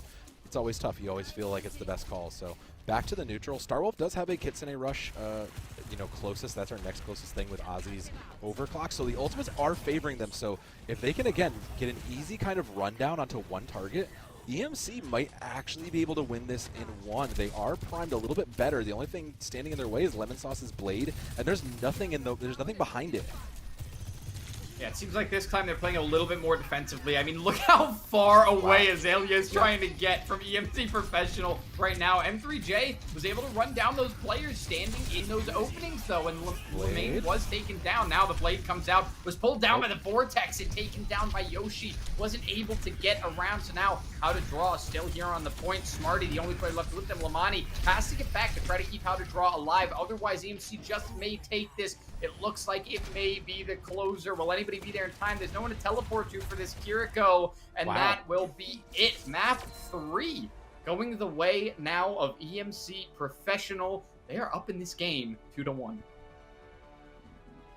I don't know if anybody really had this picked here, Speedy. This is the #1 seed. Had only dropped one single map throughout the season, the league segment of this. Now down one against a team that they had cleared 3-0 in, I think, at least one previous, at least earlier in the playoff segment. This is very, very precarious for Kiira because you're probably mentally questioning a lot of things. You look like the better team. You've come in with the better record. You're the #1 seed. You were playing significantly better on map 1 and 2, and now we're in map 4 in a best of 7. And while it's not match point, you're still probably a little concerned about what's going on. Yeah, like you said, it's a best of 7 here, so still some wiggle room, but Kiira have to start making up ground quick because this one is getting a little bit too far out of their hands. They've never been in a situation like this before. Not only have they never been down in this entire season by any amount, but they have certainly never had 2 maps taken off of them in the same match. This one very well could go 4. Wouldn't it be amazing for them to go from only having lost 1 map to losing 4 in the same game? This would be huge for EMC Professional to flip this one on them. They're certainly looking to do so, and they're looking really strong right now. But I think a big question here, something that's new to the competitive Overwatch meta still, relatively speaking. We're on how many years of Overwatch at this point? 8 years in, almost 9 now. Something that's relatively new is these bans. And as these bans go further and further and EMC run out of options, well, I'd love to say that that's going to impact the game, but they just threw away a banned Sigma, and they still got away with a win in that one. So at this point, what did Kiira do? Yeah, I'm still, like, questioning everything in my life after that ban and the win. So I think for Kiira, like, you have to kind of, like, now that we're not playing Flashpoint, now that we're looking at something, you know, along the lines of, you know, a hybrid, like, Pharah has to go. Yoshi continues to be a menace on that. And even when you had, you know, even when you had the Echo available, you chose not to play it into anything else. So King's Row is going to be the pick of choice. And I like, that's not really the interesting thing to talk about here, honestly, Speedy. That's big snooze. I think, like, Pharah has to go. I think, like, Yoshi has been winning the game on that. And I think the other thing that kind of stands out is Ramatra has begun to favor the EMC side. So you could see even when they played ball, maybe they're kind of poised to take away the Ramatra, because I do think that now that they're catching on to punishing the mobility or the lack of mobility or the misuse of mobility, like, I don't know, like, I think one of those two kind of have to be the out here for Kiira. I just don't see anything else that really scares you, so it's probably the Pharah here that I don't see anything else in the world that makes sense. Yeah, the Pharah has definitely increased in usability and places where you can make effective, especially with the mobile barrage now. There are a lot more places where you can be effective with that hero, but the Ramatra can be a lot more effective on other maps. So it makes sense that the Pharah here is going to be banned out. You still can't be super comfortable with it on every single map. So there's definitely a King's Row is one of those really, really good usage ones for Pharah, especially that first point. Whereas Ramatra, there will be plenty of other maps where you can ban out Ramatra and make it be effective. All right, I don't really know what EMC wants to do here. The smart play to me is get rid of ball. But I think we're not doing that. So here's my actual thought, and then my tinfoil hat. The actual thought is we're gonna get rid of ball, because I feel like that's probably the one thing we should. That's kind of crippling a lot of Kira's you know, main plan at this point. But it's probably gonna be something like Lifeweaver or Mercy, because Baptiste is basically as negligible. So sure, yeah, that's fine. Because my other thought was, like, what are they even gonna get rid of? Like, Baptiste doesn't help or hurt anybody, so I think we're just kind of memeing with those bans. You know, at least if you're gonna meme on the bans, at least take, like, Lifeweaver or something. Like, at least give us something funny. Get rid of like Iliari or something. Get rid of Moira. I don't know, but like, sure. It feels like what's happening here is somebody told them that Kiira is going to be playing Bunker for the entirety of this series, and so they've decided to take out the Sigma and the Baptiste, and they're like, no, guys, trust us, that they want to do it. They want to do it. I don't know. Maybe we should have saved it for Rialto.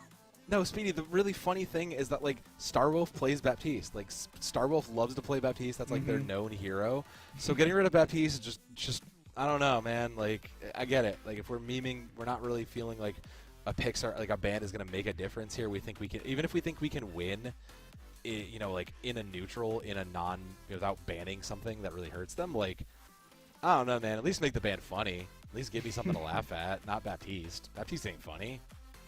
Yeah, you're really only doing damage to yourself. And listen, King's Row, there are actually some really great spots for Baptiste to be played for certain, but it's just not these two teams' forte. It's not what they're running. Well, Starwolf very well could be on the Baptiste. It's just not how their team plays. So it's not likely to come out either way. Whatever. We'll see just how effective it is as the match. I mean, Speedy, they kind of yeeted the ban into the void, and it got him a game. So, like, I don't know, man. Maybe that's just, like, maybe we're just yeeting bans to the ban god in trades for wins. Like, sacrificial I don't know, bans. Man. I don't know, man. Yeah. This is diamond. This is just pure diamond right now. This is what we do down here. Yeah, this is diamond indeed. Yeah, this is diamond grand finals. Reminder, EU diamond grand finals right now that we are playing in. So this one's going to be a best of 7. Still a few games to go. I have a feeling this one is going to be more than 2 as well. EMC Professional are looking really good, but Kiira, they have so much in the tank. They've got a lot to fight for. They're an amazing team. If this one went the distance, I think nobody would be surprised after seeing how these first 3 have played out. Yeah. I getting back to a more serious note, though. I do think that this actually does work. This map pick also works very in Kiira's favor as well. Take away the Pharah, now you know that you have an Ashe player. You haven't never seen a flanker out of them. You've not seen a Tracer. You've not really seen a Genji. So your Ashe, Azalea, who's been kind of quiet the last 2, has been kept in check, should have the chance just kind of free reign, you know, fire off shots in the back, get whatever you need, and like things are really primed for them on this map. I do think that just from the picks, from what we've seen, from the bans, from what we know about their hero pools, this actually all is really primed to go Kiira's way, and I do think that they are aware of that. Yeah, they do have a lot of advantages going their way here, which I think speaks a lot for how important this 4th map is going to be. We do, obviously, we're going to give everybody a short breather after this map 4, but right now, just waiting for things to get set. And after this 4th game, it kind of sets in stone the mood of what this is going to be. You're either going to be tied up 2-2 when you know you have a lot of distance left to go, or EMC Professional are going to take a map off of you that you picked in a map where you banned out one of their strongest choices to run in that Pharah. So if EMC Professional can take this, I think it would extremely demoralize Kiira heading into what is going to be match point for EMC Professional. There's a lot of weight on this map 4 here. I think it's probably the most important one we've had so far. And I want to jump back to what you said about the mood, because I do think that the mood is very, very much changed for both of these teams across, even going into map 4 now. EMC came into this just kind of like, you know what, we're playing Starwolf. Starwolf was a sub. We're playing our subs. We're kind of coming. You know, we don't even think we're going to get a map. How did we even get here? They're that meme of, I don't know how I got here, but I'm just happy to be here. And suddenly, you know, they're up 1 going into this, and Kiira, who was, you know, #1 seed, didn't drop a game, barely dropped a map, only dropped 1 in the season segment, is suddenly staring down this and being like, guys, what happened? We are like struggling. We are legit having a hard time. We need to pull this together. So like the mental that I think both teams initially came into this is just very, very different. Definitely have to be on different wavelengths right now, both from each other and from where they started. I don't see Kiira as the kind of team that falls apart under pressure, so I do still think that they'll have plenty of control of themselves. But EMC Professional certainly could use the momentum to their advantage here. You can see just teasing at the top window. They don't mind to be known. Sorry, I'm very distracted by the classic dive Torbjorn. I know it's going to stay, but like... It's just very interesting. You know, I do... Okay, no, they're going to run back to the... Okay, I thought they might have stayed, maybe actually played that dive. They did look good on the dive on Gibraltar, worth noting. So I do think that they had some, like, they have a decent couple options for EMC in their pocket. But, you know, now without the Pharah in the sky, I do think they are going to be struggling a lot more. Yeah, in these mirror matchups, both teams have showed us reason to believe why they might be the better team on each comp, and so it feels like this one might just be even. We're seeing the mirror match again, and although we've seen it play more from EMC Professional, I still don't feel like it necessarily favors anybody in particular. There are definitely differences in what they're running in the back line, one more defensive, one more aggressive, but Ozzy dropping early, those Sojourns often being the ones to get picked off quick. It's going to be, I think, honestly, the song that we hear on repeat throughout this game. Yeah, especially considering, again, Kiira just favoring this double flex support backline, so they're able to play, you know, 3 stacked way in the back, not worry about getting dove, not worry about getting flanked, they're just kind of vibing up there. They're able to just to focus on how to draw and make sure that everybody lives and happy. But then how to draw goes into a very bad position, and I have concerns. They managed to force and avoid that, because a lot of this is going to kind of be dependent on the space control. Now with Kiira losing that space, EMC Professional have the ability to collapse a little bit easier with the Lucio speed, and while still being safe with this Torb turret and kind of preventing Lemon Sauce from getting any value. Yeah, they have flipped the map now completely. Kiira are fighting in from the attacker's side at this point. A nice anti there onto the Ramatra, and the entire team did a good job of focusing them down, but there will be cleansed of it where they could be taken down. So N3J going to stay alive for now. Deal with the Juno. The Nano Boost is online. Will it be an answer to this Kitsune Rush? It will. We're going to see that Ramatra standing there. Finally gets a Nemesis form online. Asleep does not connect. Oh no, we've got the lava on point. The lava is there. It's going to hold off Kiira for too long. The orbital ray comes down. A nice way to be able to push back in, and it seems like it's working for Kiira. Yeah, it is slightly just the more powerful ultimate, and once the lava had faded, you have a safe path for it. So, I don't see anything wrong with any of that. It was a well-positioned and well-rotated from Kiira. They understood that, look, we're giving it the space. We know where we need to position. And EMC didn't really capitalize on it once they got the space. They kind of just dropped a point and tried to force the issue, thinking they had the more sturdy comp. But now going against 3 ultimates and having only 1 sound barrier versus them, I don't feel so sturdy. Oh, what a shot on N3J just as they drop their arms. Lemon Sauce connecting as well with their pulse bomb. So 2 ultimates used and a lot of value gained. A quick shutdown, so still another chance for a really long push here from EMC Professional. We're into last minute, so last fight territory, and the good thing is that they saved the sound barrier. Blamey has this wins them the longer fight. Ozzy does have their overclock. It's a little bit harder to get value out of, but they're gonna need it to find some value versus the Annihilation that's going to get countered out. Yeah, here the Annihilation is going active now. The beat is there from Blamey, so it's really only N3J's that is getting any value, and that proves very successful as 3 drop quickly from Kiira and the rest retreat. The Nemesis form there from how to draw in spawn shows that they want to hold very close. They want to try to hold this arch. I mean, that does benefit them. You can't necessarily give up those sightlines. You're not necessarily wanting to let Ozzy have a space for this overclock to get value. Nor space for Yoshi to get this lava out into anywhere. In theory, that's going to be the other thing that really kills you is this Kitsune Rush into lava. It's going to be the more dangerous threat down the road. So holding as close as you can and denying the space is important. Yeah, there's that overclock active, but Lemon Sauce is in the backline, going to be able to threaten a lot of these players. Ozzy's getting the work done, though. The team is pushed very far up. They knew they had to push through and leave the cart, push through that choke point there. And Yoshi, of course, the counter, claiming Lemon Sauce on the Tracer at the end. Really nice team kill cleanup there from EMC Professional. They knew they had to extend that further to open up the sightline that you were talking about for Ozzy. Yeah, beautifully done. Torb was banned out earlier, and when you have a 2 trick on a team, you can only deal with one of the 2 at any given point in time. So Yoshi's still finding tons of value. A little bit earlier struggled with that Torbjorn, but now finding value. There's lava, there's Kitsune Rush, there's a Kitsune Rush up into a nano. There's still no major, so this is going to be a tough ask.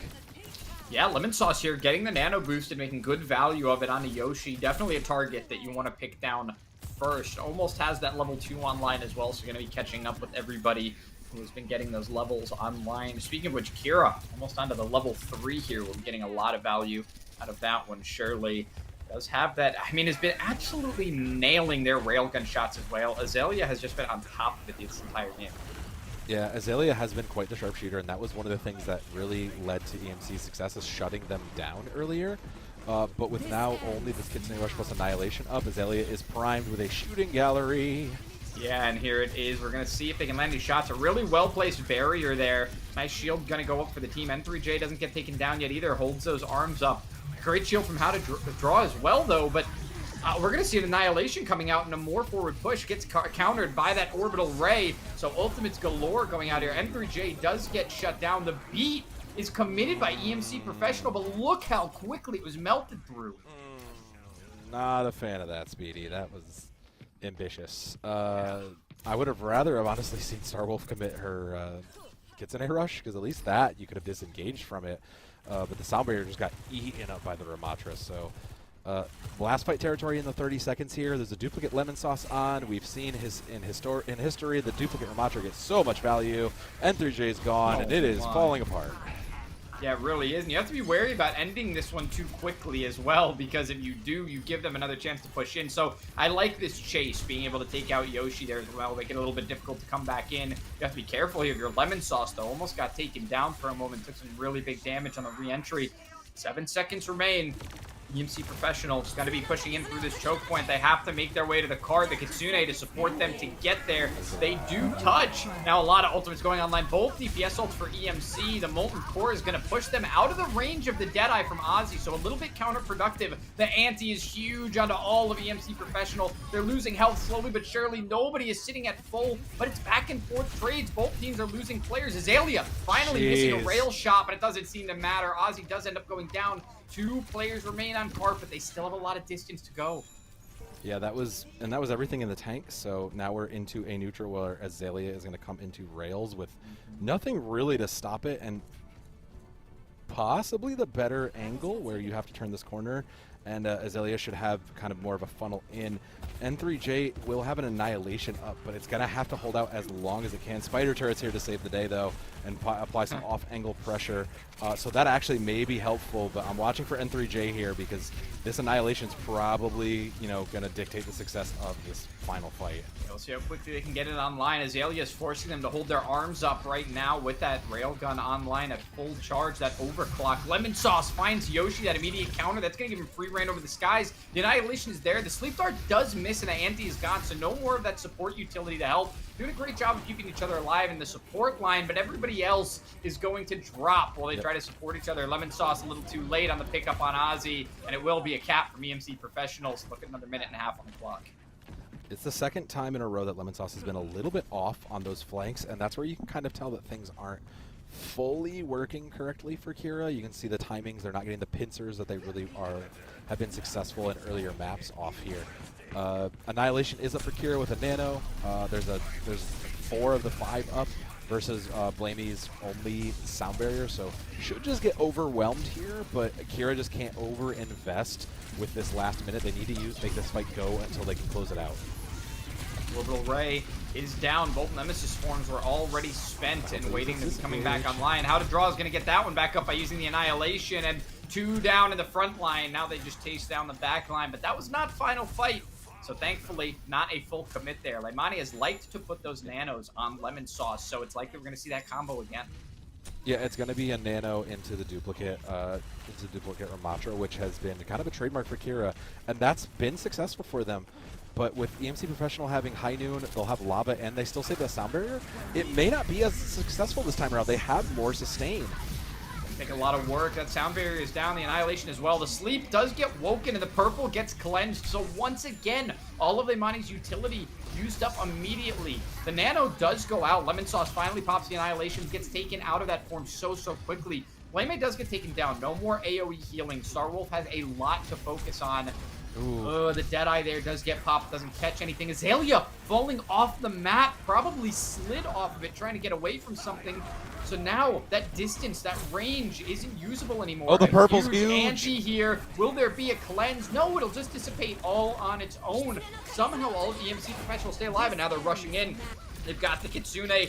The counter is there from Azalea. Gonna overclock here and try to find some shots from afar. Has completely stuck EMC Professional. They're not willing to pull up on the Kitsune, but they still use that double fire rate to be able to find Lemon Sauce.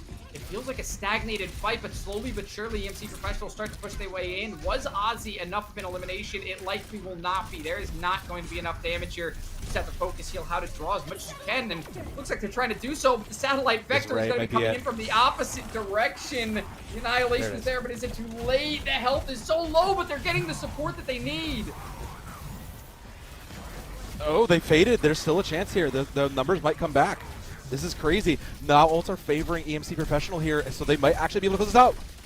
Yeah, it looks like the punches are there, the damage is there, but both teams are playing so cautious, knowing this is the final fight. Lamani does get that ante onto N3J. That is a huge shutdown, exactly the target you're looking for when you have a nano-boosted Ramatra. So they will finally close out in that huge war of attrition at the end of the map to be able to stagger out just enough for EMC to not finish the match. I mean, that was a whole nother like 2 to 3 minutes of overtime alone. So, geez, I think that tells you that Kiira really are not. They really are earning every single fight win in this. But with that, I mean, geez, 20,000 points a minute, 24. Jeez, these numbers are just insane. With a little bit more healing favoring Kiira simply because they are running that double flex support.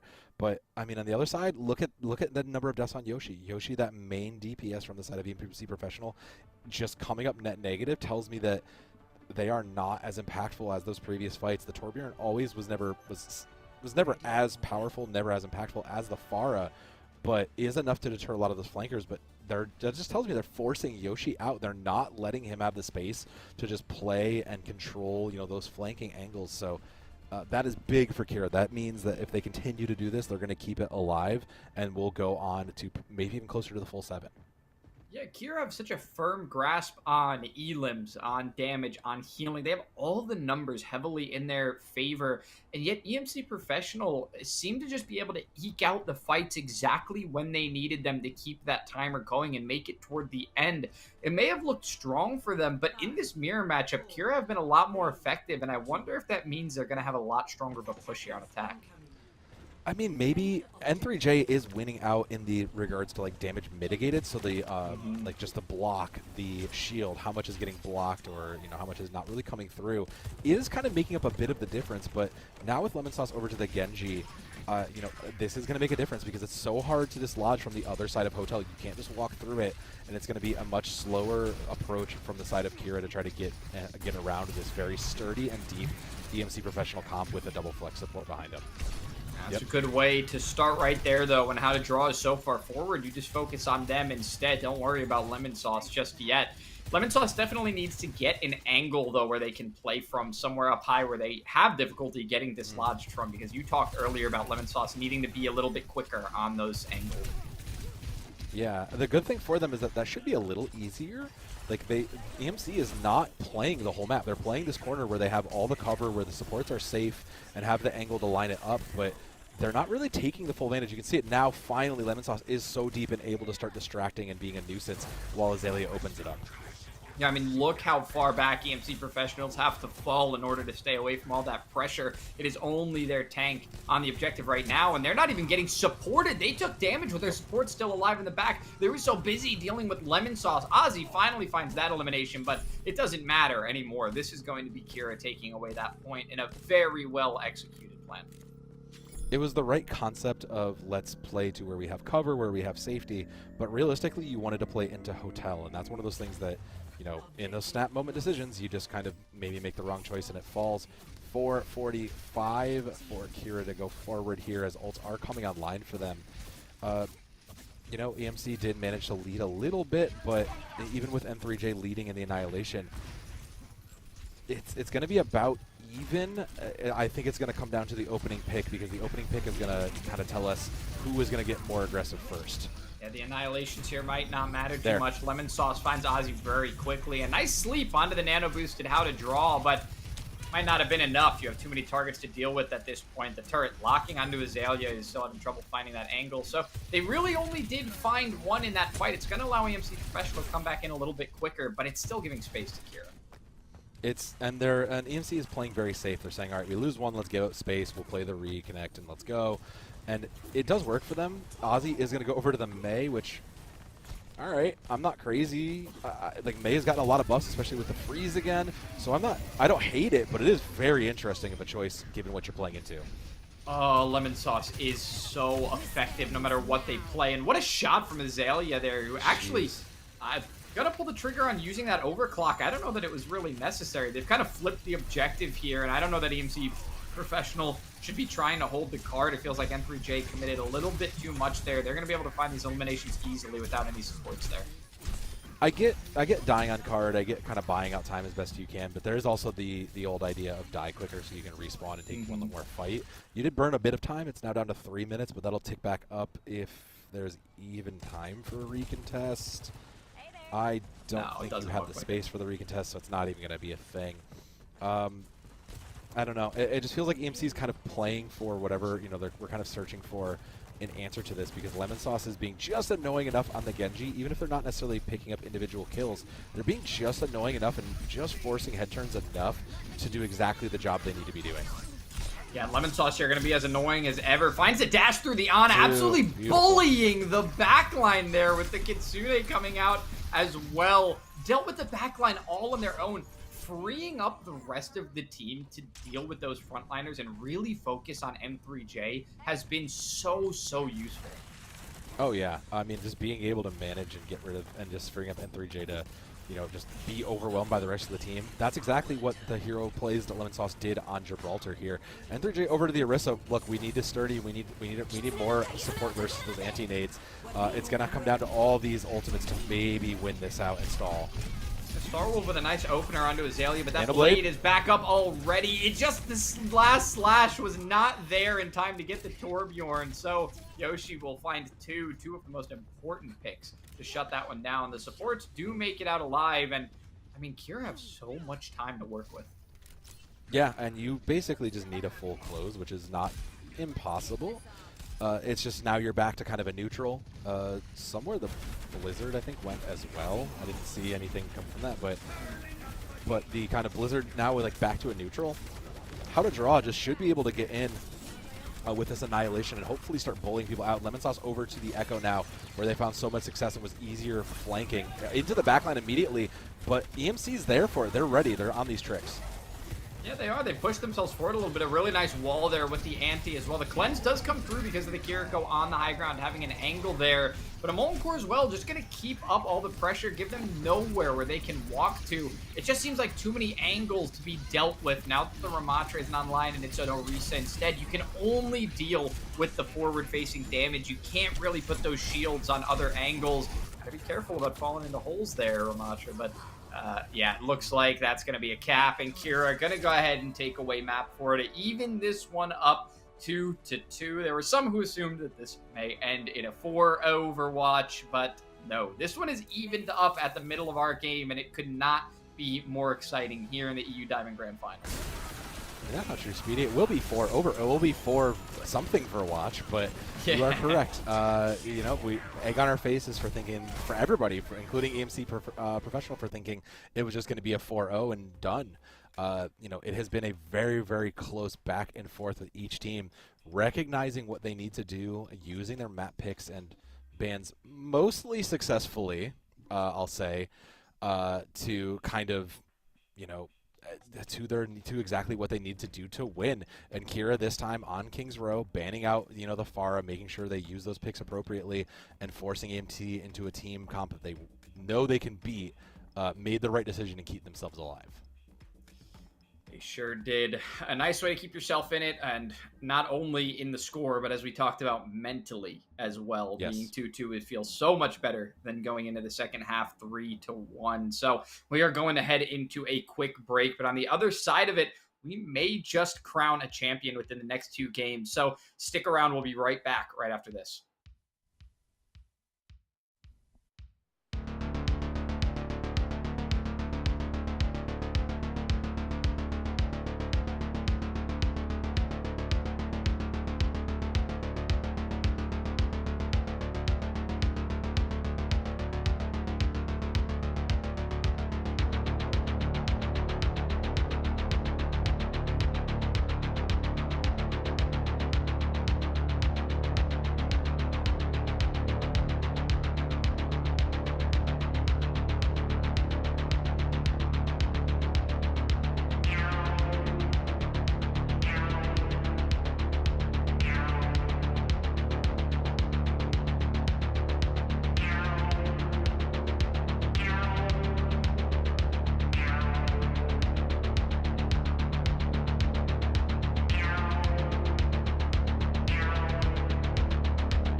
In our first grand final of the season, we are definitely shaping up for some really good action here in the CGL. Kiira versus EMC Professional and EU Diamond Playoffs grand finals here in Season 15.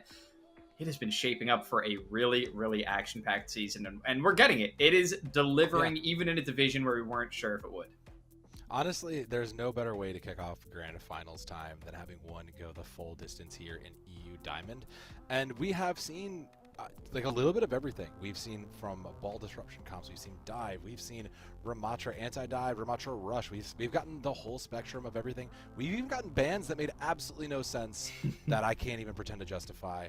And we have map number 5 coming right up. It will be EMC Professionals map pick. And I'm going to be real, now that we're kind of circling back around, we're running out of options, and at least we get an interesting option in our next map. We will be going to push a new Queen Street. Yeah, new Queen Street for our map 5, heading back to one of those classic push maps. Definitely the lesser chosen. Coliseo is the very, very, very, very, very frequently chosen one. And now we get a little bit of new Queen Street, which I think a lot of people definitely have trouble figuring out the difference between what's going to work well. Why does ball work on some push maps and not others? Why is rush and brawl just so dominant on it? And there are a lot of reasons for that depending on the map. And new Queen Street got to bring back some stuff that doesn't always work on the others. So, all right, once again, if we are doing the thing that makes the most sense, and we are EMC, we should be getting rid of ball. We should just be getting rid of ball. It is, I don't see a reason to do anything else. If we're gonna throw a pick away, I don't know, man. Venture, like maybe we're gonna defend a DPS pick, but our DPS are safe, so I don't know, man. It should be ball though. We should just be getting rid of ball. This is a ball map, and a ball team wants to play ball. Do not let them do that. I see ban Reinhardt, but they're going to take your advice instead and ban out the Wrecking Ball. So they have shut it down. They've chosen an interesting map to finally make that decision and lock that one out. But it seems like after a streak of some odd bans, they finally have decided that now is the time to take out that crucial piece of the puzzle. I think what was happening before is they were just kind of fluttering around all these choices of things that they wanted to play but also didn't want to see on the other side, so they weren't sure what to ban, and that's why we saw some throwaways. Maybe, or maybe it just didn't matter. You feel you could beat them. Kiira, on the other hand, given what's in front of you, I actually, hear me out, get rid of Kiriko. Your Ana play has been phenomenal, and I think that with Starwolf, with Starwolf absolutely just cleansing you, I think you can steal this game by just landing those purples and just absolutely dominating. I think that's the right choice. I'm glad Kiira agrees with me on that, because these are two of the smartest bans I think we could have seen in the whole game. Have to agree with you there. We're finally back in a world of sensibility here. Kiira banning out the Kiriko and EMC banning out Wrecking Ball. So some very game movers for sure. These are going to change where the finish line is going to be. Both these teams are going to have to work around something that they were really relying on. And now it's free range to use that Ana. And I really think that EMC should be taking advantage of that as well, because they haven't been shy to using that Ana. Their only problem has been playing the Ana Brig and actually be able to keep their backline safe. Yeah, and that was kind of the thing, is they've been Kiira has been really thriving on this double backline of Ana, Juno to find a lot of success. In their ball comps, not so much. So now that you're looking at, like how do they manage the Ramatra comp, they are going to be a little bit more prone to being forced to play something like Ana Brig or Ana Brig, where they can hopefully be a little bit more exploitable. But I do think that it's still going to be a bit of a toss-up. You've taken away two very strong picks for both sides, and I do think that, in the Ramatra heads up, neither team, like the slight advantage goes to the better Ana team, simply because those purples that have been coming up from Kiira have just been A+, absolutely absolutely fight changing, and that is what you need to shut down if you are EMC, and you haven't really done it. So I think now's your chance to kind of maybe find a way to do that. Yeah, with that Wrecking Ball out of the loop, you're going to have to adjust the way that you play with those antis as well. Previously, they were being used as a way to heal the backline and anti the Wrecking Ball at the same time. This time, that's not going to be available. And this is an interesting start that we're looking at, because it kind of feels like we've flipped the entire game at this point. with what we're getting a preview of here. Yoshi is going to be back on the far, and that's to be expected. You have to be ready to see that. It seems like Azalea certainly is. But now Kiira are going to be playing the Brawl and EMC Professional, leaning on a dive. I mean, Lamani over to the Baptiste also makes sense if you're afraid of Yoshi coming out on the Pharah. Like, you can kind of drop a little bit more. You have a little bit more safety to get the Pharah out of the sky while you're doing this. The dive out of EMC, I mean, they looked good. I don't know that you really need the Brig. Like, you might be a little bit shocked when you see the non-dive away from you, but I do think it is they looked good on it. Yeah. Yeah, they're starting off hot for sure. They found Smarty in the back line who had a hard time escaping. It's a very still mobile composition despite being more of a brawly layout. Definitely still mobile here for Kiira. They have the ability to escape a lot of this aggression. So being able to catch a target when they're jumped on is going to be very important. They catch Azalea as well. They're just slow staggering this one out, and you can see how separated Kiira are playing. Yeah, well, I feel like that was maybe just unfortunately like trying to regroup and getting caught out aggression there. But EMC in this dive, they looked great on it in Gibraltar, so I do see no reason for them to go back to this. Again, you know, they got their problem bands out of the way. EMC Professional actually look like they might be primed to do something and maybe steal away this map choice. I think N3J just stole life away from the Grim Reaper who was trying to claim it there. Although, with the Nano Boost, is still dropping very low. The target focus on them. And again, they get out with their life while the rest of the team drops. Those backliners were taken down. But How to Draw is staying aggressive. The only problem is you don't have the rest of the team to really support you. Azalea was already dropping back. So, it's going to be a little more distance gained by EMC. You know, I understand we want the Baptiste maybe to help with the Pharah. I kind of just think we should give up and go to the Juno and just make Azalea. Yeah, just make Azalea. Just go, Azalea, this is your problem. Sorry, you got to deal with this. Because we kind of need to keep How to Draw up. You have the Juno. You have the better Brawl advantage flex support there. And I do think that with N3J diving you constantly, you need to have the mobility on there that Baptiste doesn't really have. Like, Baptiste has vertical, but not horizontal. Oh, we're gonna have to play a little bit hidden now. Azalea getting that boost out with the Deadeye, but doesn't catch anybody. Ozzy is gonna claim that one and claim Smarty as well. There's a new Tracer carry on the block, and their name is Ozzy. Okay, Ozzy looking clean here. Gonna go for, I didn't quite get the 4, but that's fine. Yeah, okay, Ozzy just decided to show up and play Tracer today. All right, I'm with it. Very dominant. This was not EMC's pick, so they are 3 fights chained in a row, coming up to 80%. This is kind of getting to a point where it becomes difficult to swing this back. EMC holding on to 4 ults, and there's not a sound barrier in the way. There's only Lemon Sauce's Pulse Bomb. We need another hero moment. But a little bit too much distance there, Yoshi. I think knew that one wasn't going to be successful. Has plenty of experience with those mobile barrages. A long shot at a Pulse Bomb there. Tried to get a stick. Ozzy did get a little bit of damage, but nothing of real value. How to Draw ends up going down early, and Azalea does catch Yoshi, so finally you get what you were looking for. It's just been taking a little bit too long. They need that to happen a lot sooner. Lemon Sauce wins the 1v1 with Ozzy, and it seems like everything that hasn't been working for Kiira in this matchup so far is finally starting to go the way they want it to. Well, it came on the back of a lot of those changes, right? It came from the Juno being able to put out a little bit more bursty style healing into the Ramatra, keeping How to Draw up. Smarty now a lot more mobile on the Lucio. Azalea over to the Ashe, being able to force, you know, a little bit more deeper dives out of that, because N3J has been going very shallow. They're not very, like, putting a ton of pressure. They're just catching, targets that don't have, a great escapes or ways to get out of the way.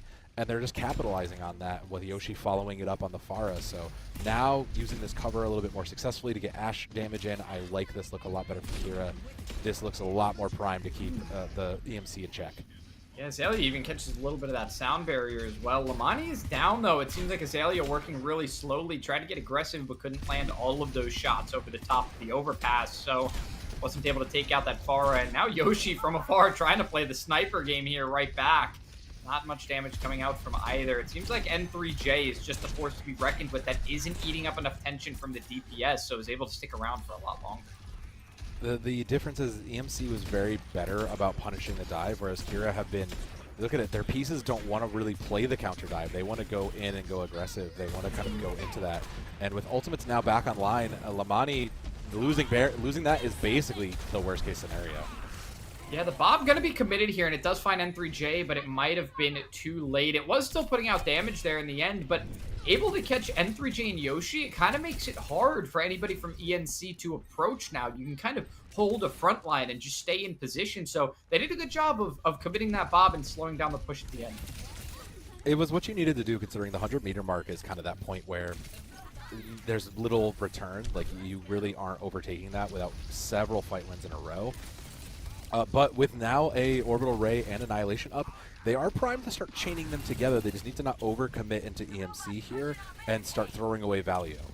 Yeah, Lemon Sauce is very far up here, actually allowing Kiira to take a bunch of space. N3J, Ozzy, Blame were all low there for a moment. The Nano Boost even went onto Starwolf, trying to keep them alive and maybe put out some damage here, but nothing came of it. Starwolf eventually does drop. Yoshi was able to get a little bit out of that barrage, very back and forth here. The Orbital Ray committed is going to allow a push from Kiira straight up this way to stay alive during this fight, but it still wasn't enough to keep Smarty alive. Ozzy loses the 1v1, and although the players will be trickling back in from EMC, it seems like Kiira will be able to catch up a little.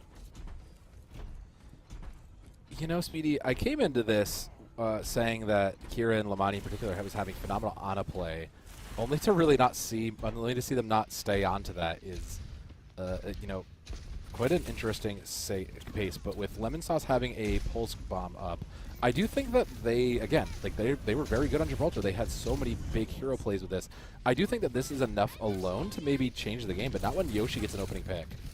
Ooh, yeah, missed the Pulse Bomb there, went for a really big one, and it honestly could have been the difference maker there. If you stick that Pulse Bomb, you just might have had a way back into this one, but not having enough players is going to mean that you'll get the checkpoint, and I feel like they're set with that. It would have been nice to have a retreat instead and be able to fight this again, but you're okay losing the team fight after getting the checkpoint. More changes in. How to draw over to the Diva. Yeah, we're committing to the full defensive. Back to Baptiste for Lamani.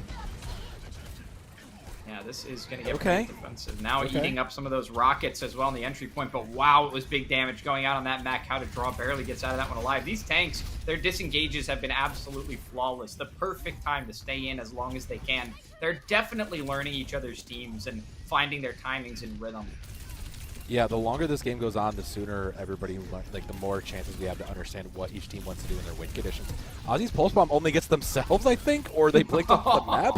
Oh, interesting.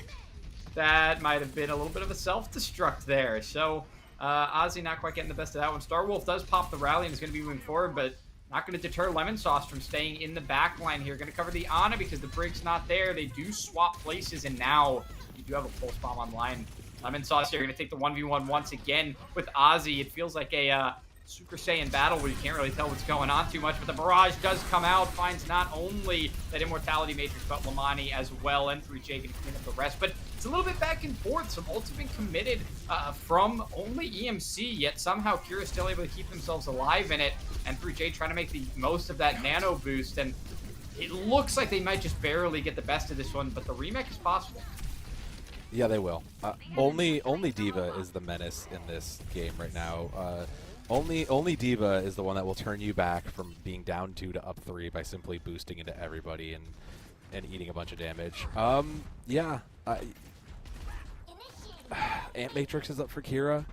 They are coming into a wide angle corner, so they should be able to position how they want for it. Especially particularly with N3J coming into a dive, they should be able to, they should have the angle to kind of get the value out of this, but not when N3J goes primal. Oh, Azalea trying to use the Deadeye there with the Matrix.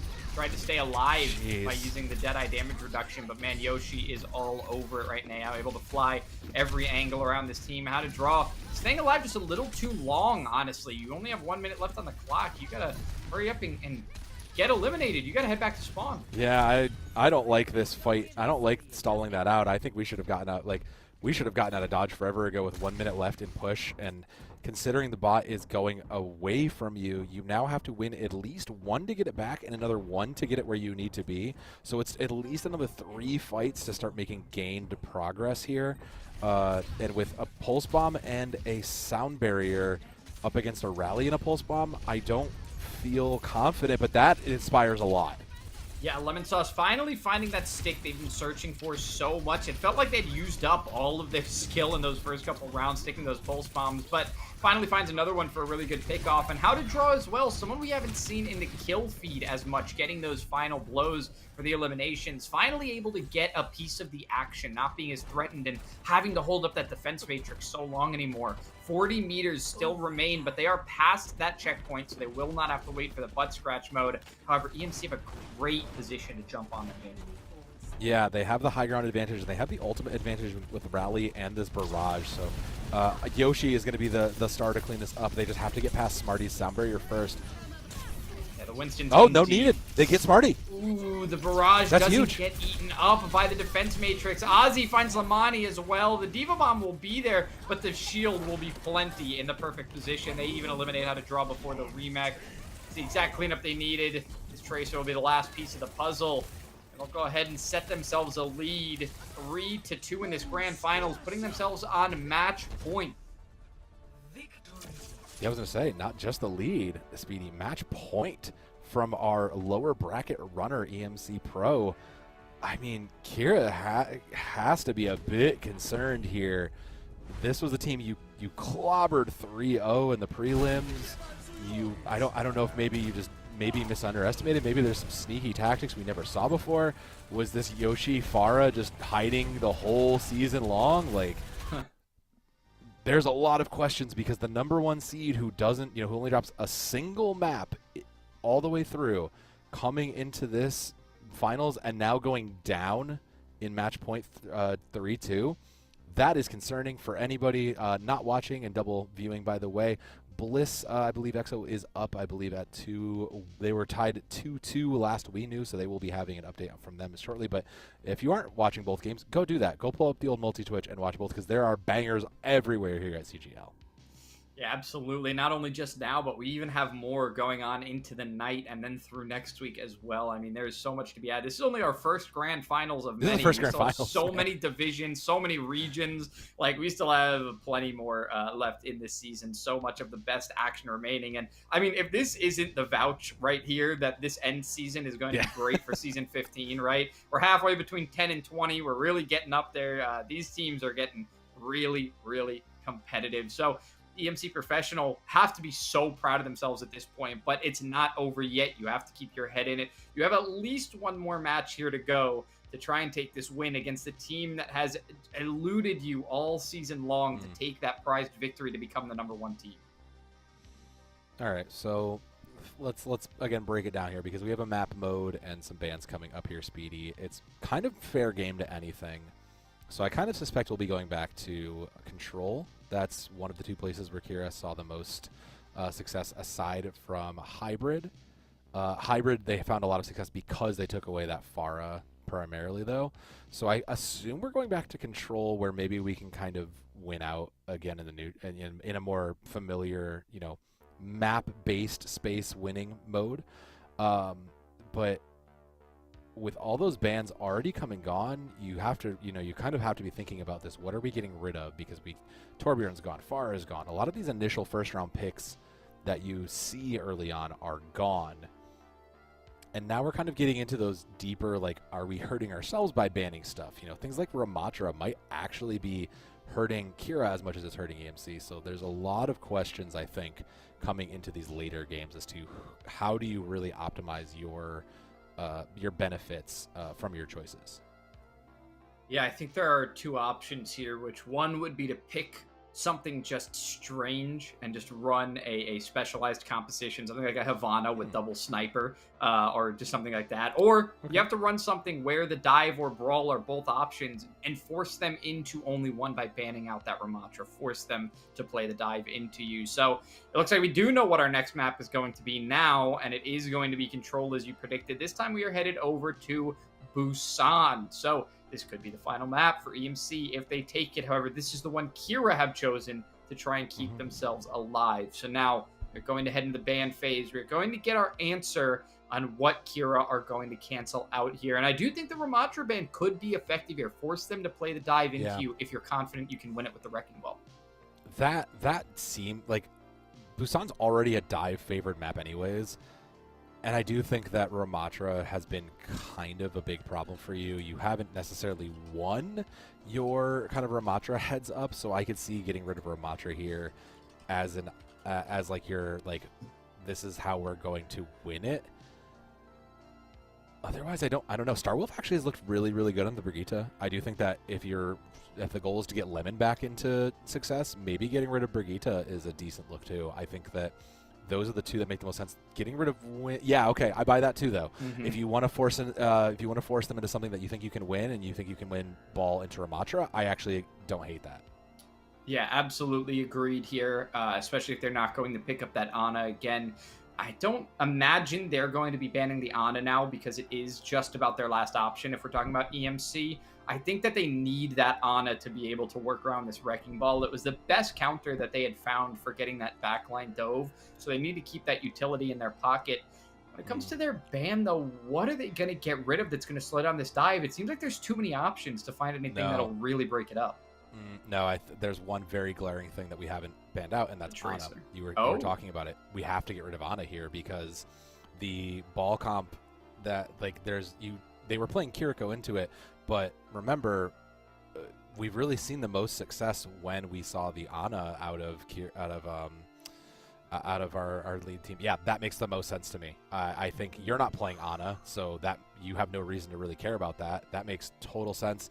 We do have an update coming in, though. DYS did make the upset and is 3-2, so that is, I believe, in the Masters. I believe it was Masters area, but we do have a win, so our other match is completed over there, and that is a tough map 5 for them. But over here, we're still going the long distance. Yeah, we certainly are. This one may go all the way to 7, truthfully. The Ana ban here from EMC Professional, it makes sense in terms of countering out Kiira, but it also feels a little bit tricky for how you're going to find a counter now to what Kiira are running. That Tracer, that Wrecking Ball, everything that's going to be diving your backline. Will you have enough utility to shut it down at this point? We'll just have to find out as we get ourselves set. Kiira with 2, EMC Professional with 3 on match point here, trying to close it out on Busan. Everybody has been sticking through this entire game. No substitutions have been made. Everyone on every side has earned it, but only one team is going to come out on top. We'll see if it's going to be this map or the next one where that happens. It has been a long day of Overwatch, Speedy, and you know, considering all of these players have been playing the full way through, I have to imagine, you know, it's starting to wear on them. We talked earlier about the mental, especially for the #1 seed and, you know, nay undefeated squad, Kiira. But we kind of know what they're doing, and we kind of know what EMC is going to do. They're going to show either the Torbjorn pick or the Pharah with the Ramatra, which makes a ton of sense. But Kiira, they are opting into that Ramatra brawl with, I believe it's probably going to stay like Cassidy Genji was what Lemon was showing earlier. I do think Cassidy Lemon had a little bit more success with the Genji recently, so this is going to be a very, very toss-up here. The Kiira makes I don't know. I'm not crazy about the Kiira from Starwolf, but I do think it's still a decent pick when you're looking at keeping everybody alive with Suzu. It does give you an out, but I don't think you're not going to get as much value out of that cleanse Suzu as much maybe in prior matches with the Anagon. I definitely agree. Some of your... Whoa! Forget what we were talking about. Lemon Sauce decided that nobody's utility is going to matter in this one. They find the perfect angle to get some double dashes. Huge damage. Starwolf, I think you have to go back to Berg duty because you can't let Lemon Sauce do that again.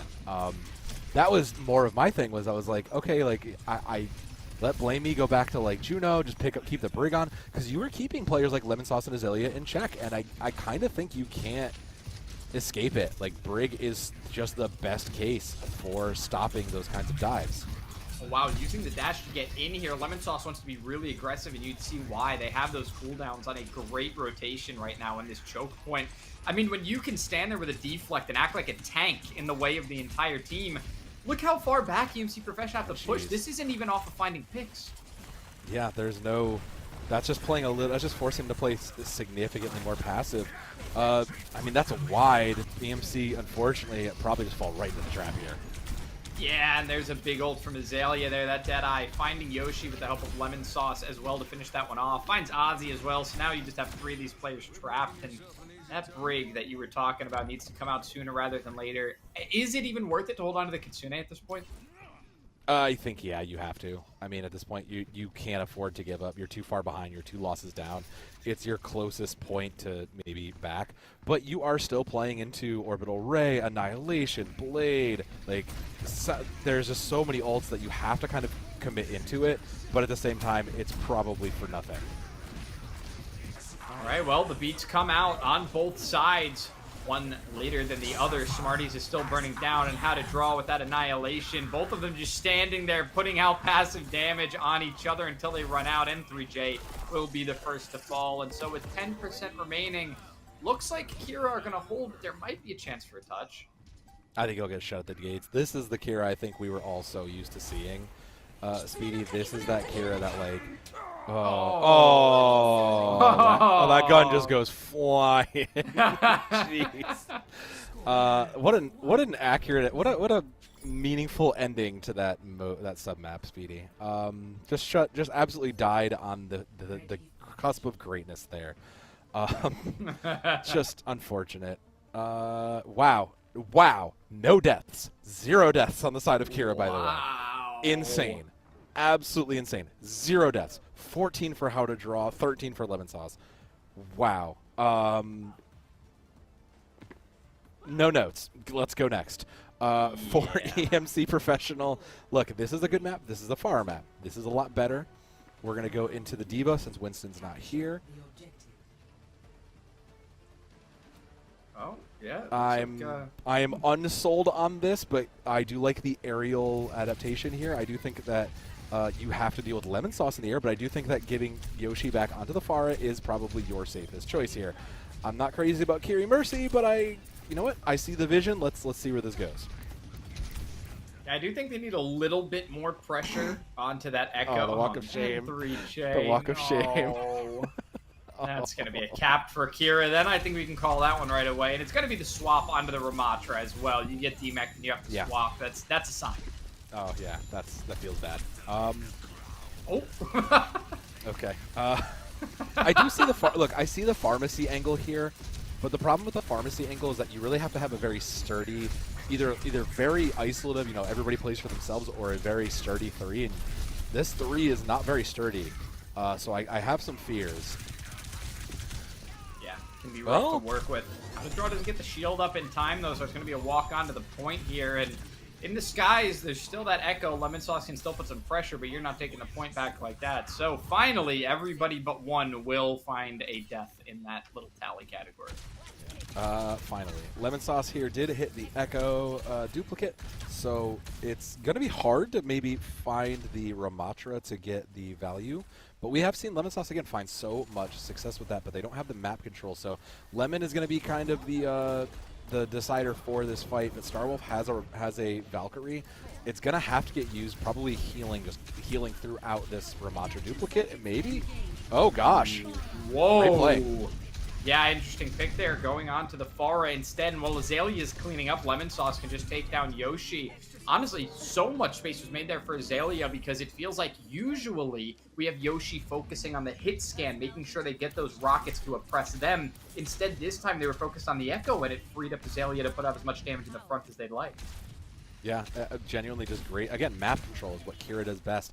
They get angles, they get control of the map, they force crossfires, and they win from that.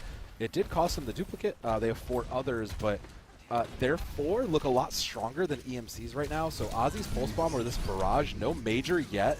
So we have them moving Pharah, but like these ultimates have to be big, and Azalea cracks theirs first, and it's over. Yeah, that was a quick 2 in a row there.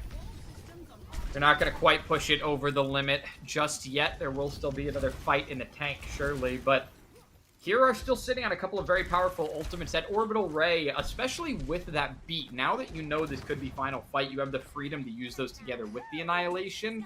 Double support ult can survive through a lot. considering I don't see anything crazy powerful from EMC, like Annihilation's really good, Barrage is very good, but all of those ults together as a 5, there's, there's like a, still manages to die even with the help, insane. The beat is there as well. The Annihilation from both of these tanks can be put out, but look how few you have. I mean, it was only Blame and N3J able to use up their ults, so 3% remaining. I don't think they even touched in time to trigger overtime, so that is going to be the second point. Quickly going over to Kiira, and we have ourselves a map 7 in the very first grand final of CGL Season 15. Couldn't be any other way, Speedy. Couldn't have it any other way to kick off grand final seasons. I mean, yeah, this was just Kiira's map though, like straight off the cuff. They knew everything they wanted to be doing. The first sub map going deathless, I think, was really the kind of the indicator of like, all right, we understand it now. We've kind of gone the distance. We've seen some of the problems. We are ready. We are here. We've still got hands. We are not going down without a fight. And Kiira, I mean, just a well-deserved punch, a haymaker back. Like, just beautifully done. 3-3, Kiira and EMC Professional. EMC have put Kiira in a spot that they have not been in all season long. But Kiira have been able to adapt. They've been able to adjust, and they're ready to close out the season with a victory. So we're going to head to a short break, but on the other side of it, we have Map 7 in the EU Diamond Grand Final for Season 15. Stick around. We'll be back very shortly.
Let's have a bit of fun till I downfall. My love, if you feel like I do right now, don't say you're on the run to the other side, my love.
And for the final time today, we are back with our EU Diamond Grand Finals between Kiira and EMC Professional, who are both at a 3-3 scoreline. 3-all. This one has gone the distance, and it's all going to end on one final map. And you know what?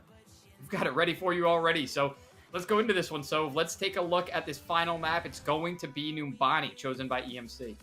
Yeah, I'm trying to. We were kind of discussing in the break what is like the best place to make a firework from the map pool, and considering we've seen several other maps and looking at their map pool, this was probably one of the best options, but it's also a very good option for a lot of hit scans. We see so much of those medium range ashes, sojourns floating around that I don't know that this gives you an advantage. So if the ban is going to be where you're looking, I also still don't really know. Here's a wild one that might work. Maybe get rid of. Did we get rid of Pekko? Yeah, we got rid of Pekko before. Tracer is like my next thought. Lemon has found a lot of value on Tracer, and I do think that if that is a concern of losing the backline fight, that's a decent pick. Otherwise, like, what? All right. You were okay. Just I don't know, man. Like, you played more Kiriko than they did. I got nothing for that. They wanted to play on hard mode. That's what I guess so. They want to show they can win against the odds. Full Rocky right now. Wow. Yeah, that is an interesting choice. They might be protecting Juno there, so I could maybe see that. Kiira, I wouldn't hate them forcing the Ramatra out. You kind of already took Winston. Forcing them into, like, this is a better dive map anyways. You would have rather gotten rid of Winston, but yeah, I could see that. Maybe getting rid of, I don't know, man. Somebody. Okay, getting rid of Tracer, I think I was also. I don't. Well, like, so that's fine. I see that. Lemon plays Genji. Lemon plays Echo. So you're not too worried about that. But you did see Ozzy pop off on New Queen Street with that. So taking that away isn't as insane maybe on paper as it feels. But the Kiriko, I just don't. I don't know, man. I have some question marks and concerns because I said Lamani was just absolutely dominating those games with those anti-nades, but we haven't seen that for the last several maps. So whether we'll see that come back to bite them is interesting. Maybe that's a bait to get them to play more Ana that they feel is diveable. Who knows? Yeah, very possible. We'll just have to see how it shapes up because there's some dive options taken out of the mix there. Kiriko with that teleport and Kitsune, Tracer with the mobility, both taken out, forces some different options. That's what's so fun about these ban cycles. I really do enjoy it. But these teams are almost ready to go. I can't believe we've made it this far. 3-3. EMC have fought so hard to take down the Titan of EU Diamond, and they've made it all the way to map 7. Kiira are the ones fighting their way up in this one. They've claimed themselves one final map, and now they just need to take map 7, and it'll all be over. Either of these teams, it could happen. One of them is going to be crowned champion on Numbani. You know what? I'm just happy we got some incredible Overwatch, Speedy. Like, I'm just glad we got the full 7. I'm glad we got to see so many different maps and looks from EU Diamond. This has been a phenomenal showing from both of these teams, you know, for Kiira, who have been the #1 seed dominating the season, and from EMC, who, like you said, you know, they came into this thing and they were just going to fold like paper and absolutely pushing them to their limits. So I actually don't know if there's a strict advantage here on Numbani. I do just think it's going to be one heck of a way to close out this grand finals. No swaps coming in from either sides too. No extra players. So this is going to be very, very interesting game of Overwatch to close this out. It's a high ground dive focused.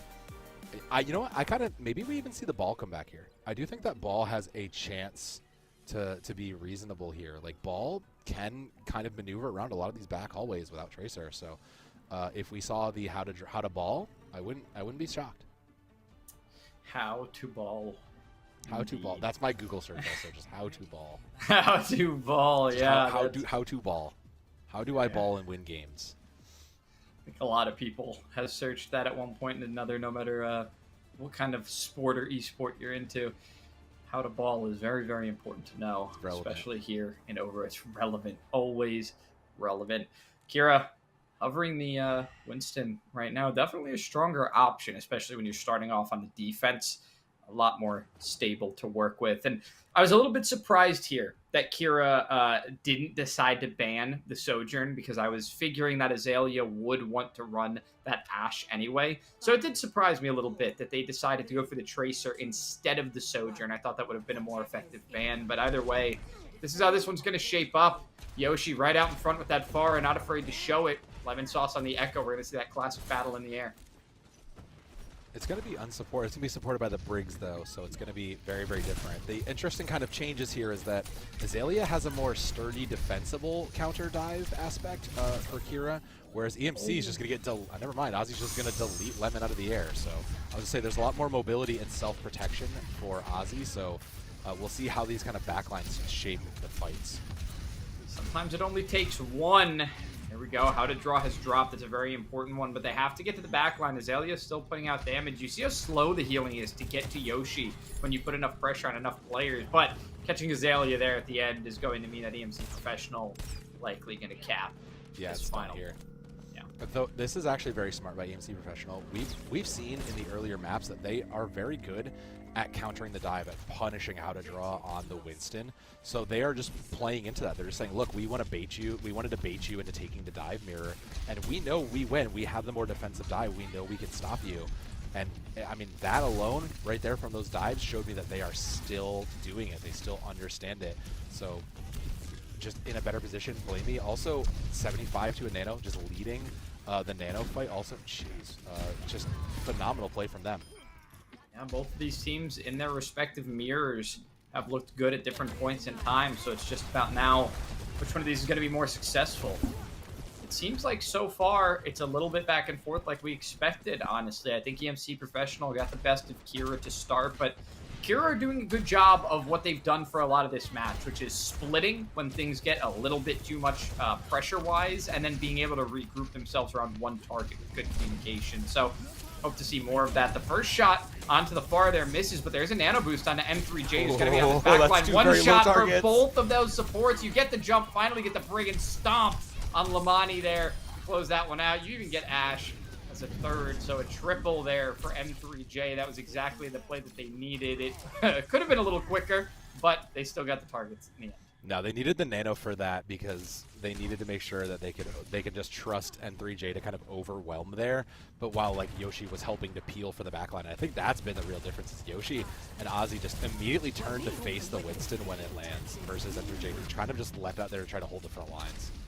Well, we've got another Nano Monkey here in the shape of how to draw the barrage, right on how to draw as soon as the dive comes out. Yoshi, that felt personal. You can't do that. That is cyberbullying.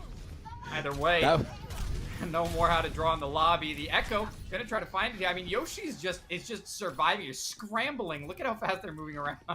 Yeah, but that was exactly it. You say it was bullying. That was the most like peelest thing I've ever seen. That was Yoshi being like, absolutely not. You will not touch my supports. I will punish you. I have no problem solo ulting you for even thinking about it. But with 4 ults up and a Bob, Kiira should just overwhelm this. Yeah, that was a big commit there from how to draw as well. So they have to win this one, and they will. 2 ultimates used. You definitely don't have your ult rotation anymore. Gonna go ahead and knock Yoshi right. Yoshi, you can fly. You know that, right? Yeah, but at that point, we already lost the fly off the map. Yeah. Lemon Sauce also threw in the Echo ult. I'm not sure really if it must have been survivability, but I didn't really need it, but I guess we had it. We're back to neutral for them. So EMC with a Primal and a Rally, I would say they should be okay to maybe close this out and get some more progress, but I don't think so anymore, not with 2 down. No, probably not. They were a little far forward, so you'd think maybe they have a little time to regroup here. The cart has a little bit of distance to make up, and it looks like they're disengaging, so we might see another fight here. The respawns are just coming in. Someone's going to have to touch, and it looks like Lemon Sauce is setting up to do so. Winston, will they be there in time? Yes, it looks like How to Draw is going to get a touch along with Lemon Sauce, so this fight is still on. Starwolf got to pull out the rally here. try and hold on. It's moving a little slower than you would expect with a rally out. That's that disengagement that you're so used to seeing from Kiira. They do a great job of just splitting and staying away from the rally. But M3J, those dives on the back line, always so efficient. So, and then just Yoshi just turns and absolutely denies how to draw. That's their win con right there. We've seen them win fights, and they've been playing slower to make sure they get this con. And it's expensive, but it works. They send N3J in with the nano. Blamey has the extra nano on themselves, and Yoshi just absolutely punishes the counter dive. And How to Draw says, I will not be punished for that. I am not playing this game anymore. It is unfun. So I'm going back to Ramatra, and I think that is the correct thing to do. Yoshi's going to give it up and go to the Torbjorn for the third point. Yeah, that makes sense. The Pharah angles are not great here, so I would expect EMC Professionals to slow down a little bit here, maybe miss the completion with these changes, but I do think that is, like, this is enough. You don't necessarily need the full complete on Nimbani to win. It strangely feels like these teams have traded tanks. It feels like they should be swapping between the Ramatra with the Torbjorn and the Cassidy, but a big ante there from EMC Professionals isn't going to really gain anything. Lamani, in the meantime, is going to go down, so no reward, only punishment for your efforts. How to Draw does find Yoshi, so you push further into the team. That Ramatra can survive for quite a while, but gets trapped now between the Winston and the rest of the team, eventually going to be taken down. The respawns are in the advantage of Kiira right now, and they have some ultimates to work with, in the advantage of EMC no, as a Kiira right now, but they do have the ultimates to work with. Yeah, no, but EMC Professionals are trying to still work this one forward. Yeah, I mean, they have the nano, they have an electric cowboy if they need it. And Azalea hits the first shot. No nano needed probably here. Yeah, no, that was nice, easy. EMC backs up. They have 2 minutes left, so they'll get another couple swings at this. But again, they have the nano. Blamey is going to be right behind it, and Starwolf will have their rally to go with it. But this is, again, getting to that point where EMC could just overwhelm. We'll send N3J in with a nano, and we'll probably try to punish How to Draw when they start to get aggressive, or when they try to maybe like step up and take a little space. So I do think that EMC Professional, like with all 5 up, they are primed to close out Nimbani here. Oh, the poop! Oh, the poop. No. What a poop. Oh my goodness. Puts him right in the face of danger. Yoshi's just going to wrap that one up, both of the DPS. And I was even going to make a comment about how the DPS potential on Kiira is what gets them so much, so many wins that they may not otherwise have. But shutting down those DPS can also be a punishment. Now we're going to see the double DPS ult to the side of EMC Professional. They're going to cover the ground in lava right in front of them, try to make sure nobody can touch. Another boop onto that Cassidy, trying to get them off point. And round 1 finishes with 51 seconds left in the time bank for EMC. The upset is live, Speedy.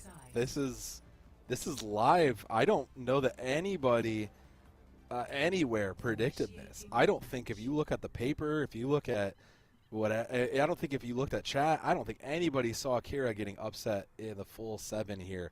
It's hard to come from the #1 seed with a single map draw coming into this, and even getting a look at the numbers, like, Blamey has a little bit more healing output, a little less damage from either side, but actually they're about that. But they also have just significantly less deaths. How to Draw has just been getting absolutely dunked on. 7 deaths on that paint on the tank roll. That tells you that everybody is turning the second How to Draw dove on the Winston. Everybody punished that immediately, and then once that was done, everybody else is just kind of collapsing around. 3 in double digits for EMC. This was calculated. They knew exactly what they wanted to do by baiting that Kiriko ban. They said, all right, we think we can win with the Ana. We think we can win and dive. We know we can beat you. We did it before. Let's see if you'll play our game again. And EMC, they bet right. They are absolutely crushing this final 7 map, and they are looking to cruise this on home to victory. Really like the way this one is shaping up so far for EMC Professional. I think they're feeling very confident in themselves as well. Kiira, it is crunch time. Azalea has made the swap onto the Sojourn. Not going to run the Ashe here on attack, and I think that's what most would expect. Definitely a predictable swap there. That Sojourn much more efficient. However, Ozzy going to still be playing that Sojourn. Hasn't showed us any Ashe, any reason to believe that they'd be making the swap. So a lot closer to a mirror matchup this time. However, Starwolf still going to be sticking to the Brig. Yoshi shutting down How to Draw immediately. Ran straight into him. Draw, baby. Baby, we can't dive the Torbjorn. Baby, we can't dive the Torbjorn with the Brig there. That does not work. This is exactly what I was talking about when I said EMC is just punishing these dives immediately. Draw just tries to go in, get a little bit of distraction, and put some pressure down, and then just immediately gets deleted when the whole team turns onto him. I mean, just unfortunate. Yeah, got that shutdown. Ozzy trying to get back to the high ground now to help the team. A really nice rotation. How to Draw gets taken down again. Ozzy was antied and handled that situation perfectly. Got back to a position where it would be more useful. Said, if I do have a life still to go, this is a much better place to use it. Now, a little bit back and forth. Azalea does eventually catch Ozzy with a little bit of a jump scare there. Yeah, that was a little sneaky little pick, but I don't know how much it's going to help. The pressure's still on, but Blamey already has a nano. Okay, we discussed this. Blamey has a nano, and Lamini isn't even at 50. This is just N3J going to go to town here. Yeah, catches Lamani already, which is more than enough, but now Azalea is going to get caught out trying to put some pressure forward. How to Draw is going to have to pull back, and you got your efficiency out of the ultimate. It was an early one. It caught them off guard. Yeah, I mean, I would say, way to go. Yeah, check plus. No notes. The other important thing that EMC is doing is they're denying the ability for Kiira to get any sort of angles. They're hunkered down into this back corner, and they protect the whole wall. So it doesn't matter where they approach from. They're able to protect from these dives and dive appropriately into it. They're just going to keep holding to this position. It seems like something EMC Professional are doing a lot better is when this comes time for the scramble. Look at the protection. Gosh. Nice sleep there. Really nice sleep there onto N3J. Although the Primal gets popped and you trap Smarty in a corner, feels like Smarty just takes so many of the dives no matter what hero they're on. I feel so bad for Smarty. Smarty has been absolutely just getting punished every single map from that support role. The positive to that is that they have been building up support ultimates through all this. They'll have a Blade. There's going to be a duplicate, probably a duplicate Winston on board plus Overclock. There's no... Starwolf has been taking so little damage and doing so little that there's no rally in the way, so Kiira should overwhelm from the ultimates here. Oh, nice little copy right there onto the Echo. Going to be trying to engage, trying to do something that How to Draw has already learned does not work very well, which is engaging this well-protected high ground. I mean, honestly, they leave N3J just pretty alone to do their job, and it's been working out. Lemon Sauce does catch Starwolf. That's a huge piece of the puzzle eliminated. You can see Yoshi is so much easier to take down now. They chase down the Ana, and it's a slow burn, but eventually Blame will go down. This one will be closed up, especially with that Primal being popped for the survivability. At least you draw that out, but it's used for 2 more quick kills, and it'll be the point going the way of Kiira. I mean, it was a costly one for Kiira, though. I mean, you spent duplicate to maybe even try to draw out most of those abilities. Then you had to send in the Nano Primal just to even get the rest of that. And that was all because EMC didn't even have, like, EMC didn't have Rally on. There was no defensive there. You spent 3 ults just into a neutral team, basically. Like, an Overclock is kind of insignificant for that. So, costly for Kiira, but they did it. I mean, it's Overclock for Azalea. They have to make sure they get draw again, baby, draw.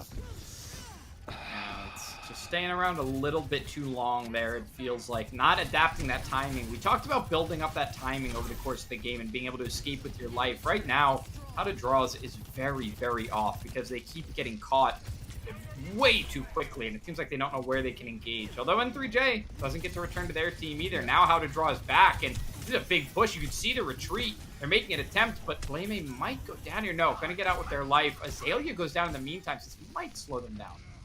That'll slow up the push a little bit, especially since the team is there. I think that was meant for the Torbjorn, but yes. It went to the Brig, and that's fine. We're okay with that.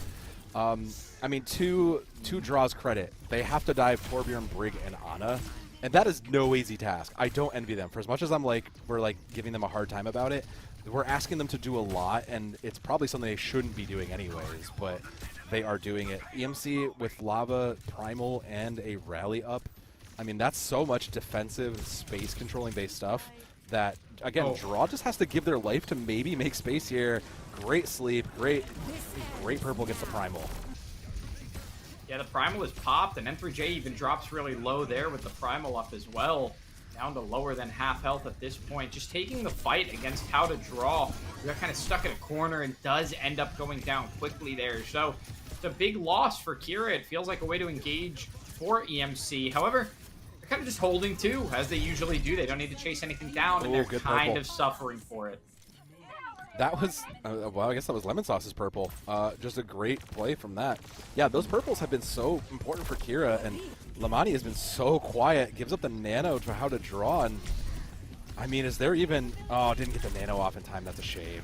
That would have been a nice little, you know, kind of bow on it all, but they will get it across the line. 30 seconds to go. Yeah, they get it across now at 2 minutes, so it's been very hard fought for Kiira, but they are slowly pushing through this onslaught. EMC is going to give it up. They're going to go to the Diva now, commit to more of a anti-dive themselves. I can't blame N3J for that. You are winning when you are punishing how to draw and their dives and denying Lemon Sauce that space. This feels like the right read, especially with double support. Ult up, you should just be able to ride out this this orbital ray and the primal that goes with it. You should be able to ride this out and push it close to overtime. It looks like EMC are going to take their time getting themselves set up. That's the orbital ray down, and then it's countered by a nano from Blame. Oh, that's putting it on the huge. Ozzy. Azalea taken down very, very quickly there. How to draw, though, has gotten in deep. There's two different angles being taken by these teams. They're quite separated. Almost everybody low for the side of Kiira right now. They're not going to be able to stay around for very long. Try to fight this into the Ramatra, but even with no supports, because of how low this Ramatra is, and they weren't able to find any extra elims. No, and they really didn't get any space out of it too, so for ults committed, nothing really gained. Lemon Sauce is a duplicate. It's going to go onto the Ramatra, and that, again, has been dangerous. There's no nano for it, but it'll have to do. Starwolf's been holding this rally. This is the time. It's going to have to stop Lemon Sauce in their tracks, while Ozzy's going to have to hang back and really try to find some value on this overclock. Yeah, but Lamani's going to go down fast. They're going to supplement that with another Ramatra, though. They're willing to commit to this. A lot of healing coming out. The rally shut down from Starwolf. Not going to be able to pick any more up. And Annihilation finally coming online just at the right time. Takes out N3J in the Ramatra to Ramatra duel, and Ozzy has a big task ahead of him. Even with this shield there, going to make it even harder. Doesn't pick up any, and it looks like with a few seconds remaining, Kiira are going to be able to finish out Numbani. Not with as much time, though. No, it'll probably tick.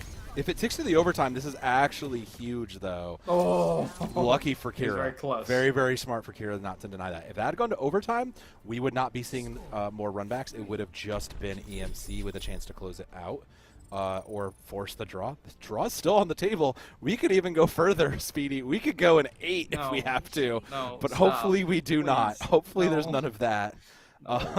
My kids are hungry, so my family, they're cold. No. They're You don't shivering. need that. No, family. You don't need family. Ignore family. Only Overwatch. Overwatch time is now. And, I mean, just look at these. Like, these two teams have been fighting insanely. 2 of the double digits of deaths on the side of Kiira, and that's Azalea and How to Draw. Both of those 2 power players. But the number that stands out to me again as just a little bit stronger is N3J's mitigation on the tank. It means they're finding more blocked damage with those bubbles, the shields, all those different things. And that is enough to kind of help balance out, you know, maybe some of the healing. That tells you that N3J is surviving longer. We always want, you kind of shouted out, like, how is N3J surviving so long? That's how. They're getting max value out of their shields, getting max value out of their guards. All of that stuff is adding up. But it's up to Kiira to get this initial attack, and they struggled. They are going to have to use this full minute to its worth because they could not get in on this like very well defended back corner on those first attempts. So this is a big ask from Kiira. They need to get that turret out of the way, and then they need to perfectly time these dives so that How to Draw just doesn't get obliterated on landing. I think both of these teams are going to be having nightmares about trying to figure out what to ban on a map 8 against each other right now. So I do not envy their position, but one of these teams is going to be trying to take the victory. Ozzy pushed out of place very quickly. We're going to see them retreating back to the spot they spent a lot of their early game. Kiira have to play this one so differently from the way that they did before. N3J finding Azalea on the way out. Only 25 seconds remain. If you could start to turn this into a shutdown, this could be it. This could be the only fight you need. M3J going to play it slow, very smartly, but Yoshi gets taken down in a really awkward position. Usually stays alive so long here. This time gets shut down. It's a slept Lemon Sauce that'll get taken out, though. And that's starting to look like EMC Professional setting themselves up for a nice win here, especially with How to Draw going down. Yeah, this was just the like, I get it. This is such a tough comp to play dive into. You have 3 so strong anti-dive pieces.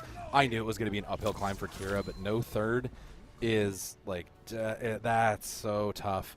Thankfully for them, it's a little under 2 minutes to hold themselves, so it's not impossible to pull the draw here. But I will say, N3J has had a significantly better and easier time just winning on these dives and surviving. I mean, N3J is leading the lobby in elims right now, 33. And I think that tells you everything. That tells you that he's not only able to be a part of kills, he's not only disrupting, he's getting in the faces of the backlines, but he's also just being able to complete the kills. He's getting value out of, a little more value out of Primal, you know, pushing people into corners, whether it's landing with those jump packs. It tells you that they're a lot more active in the team kills, and that is a big difference maker. I mean, again, all these pieces, the Yoshi, Pharah, N3J's Winston has been just a little bit better. I just think they should be primed to close this out. Starwolf, don't you dare. You stay on that brig. You stay on that brig so you can win this. Because right now, this is a very diveable backline. The Ana Kiira is a very, very diveable backline that is exploitable, and that is N3J is going to be feast if they get these right. Absolutely. One final chance here for EMC Professional to try and take a map 7. They've been leading for most of this game ever since going up 2-1. Now we sit at a 3-3 in our final, what could be our final map, or could end up being our second to last, depending on what we go to next. This is a really tricky spot to be in for Kiira. They have not had as strong of a defense. They're set up with the Sojourn and the Echo. They're playing a lot more aggressive, and so this is the way you want to see them start, the way that they push in together. You have to put out a lot of damage all at once. Yoshi goes down so low. Lemon Sauce able to shut them down. Really big first pick. It requires all of EMC to pull themselves back. They can't keep fighting this, but they're going to try to hold the little room. They're gonna hold small room here. They're gonna small that high ground because they know they have the respawns coming in quick. So it's not like they don't have to step off the pressure. But what they do have is Blamey's nano significantly faster. Blamey has been leading those nano charges, and if that's the case, it is very likely that EMC can win this out faster if that nano comes online sooner. Yeah, N3J using the second lead duplicate already to stay in. Huge duplicate from Lemon Sauce shutting down Ozzy. Looks like they're going to try to go for the back line, Oh, too. that's They get so the Primal big. online, knocking that Ana That's off so of big. the map. That's 2. You're going for the bar. There's still 30 seconds remaining. There's time for EMC to group up one more time. They cannot lose another player. Lemon Sauce, how far forward do you really want to be? Good job at getting back to the team at the right time. Oh man, that's another Lemon hero play that they needed right there.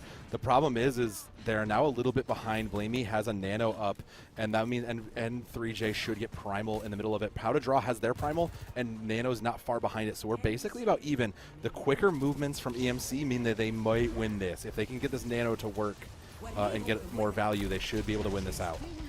There it is. It's used in a little bit of an awkward spot. You'd like to see N3J pushing up a little more, but remember, they only need to get 1 tick to be able to take the win here. EMC Professional, they pop the rally, so they've stacked those support ults. Sojourn, not the first one you want to see going in. Azalea is going to drop. You get the nano on the Winston, who's going to prop the Primal. Starwolf is down during the rally. That's 2 for Draw. Finds Yoshi as well. It's even 2-2. In terms of eliminations, it's a 3-3 game. Lemon Sauce is down. Such a crucial piece of this game for you. But Ozzy drops as well. Can you take out the Ana? There's only 1 player touching. The Ana goes down. There's no one Winston gonna get back. We're in the overtime. Winston versus Winston. The Primal is knocking How to Draw off. Who will get back first? Who will have their teammates return? The tick They got it! there! And 3J clutches it for the team for the win in Diamond Grand Finals here in EU. They win Season 15 with a clutch from their tank.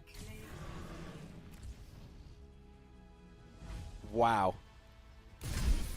Wow.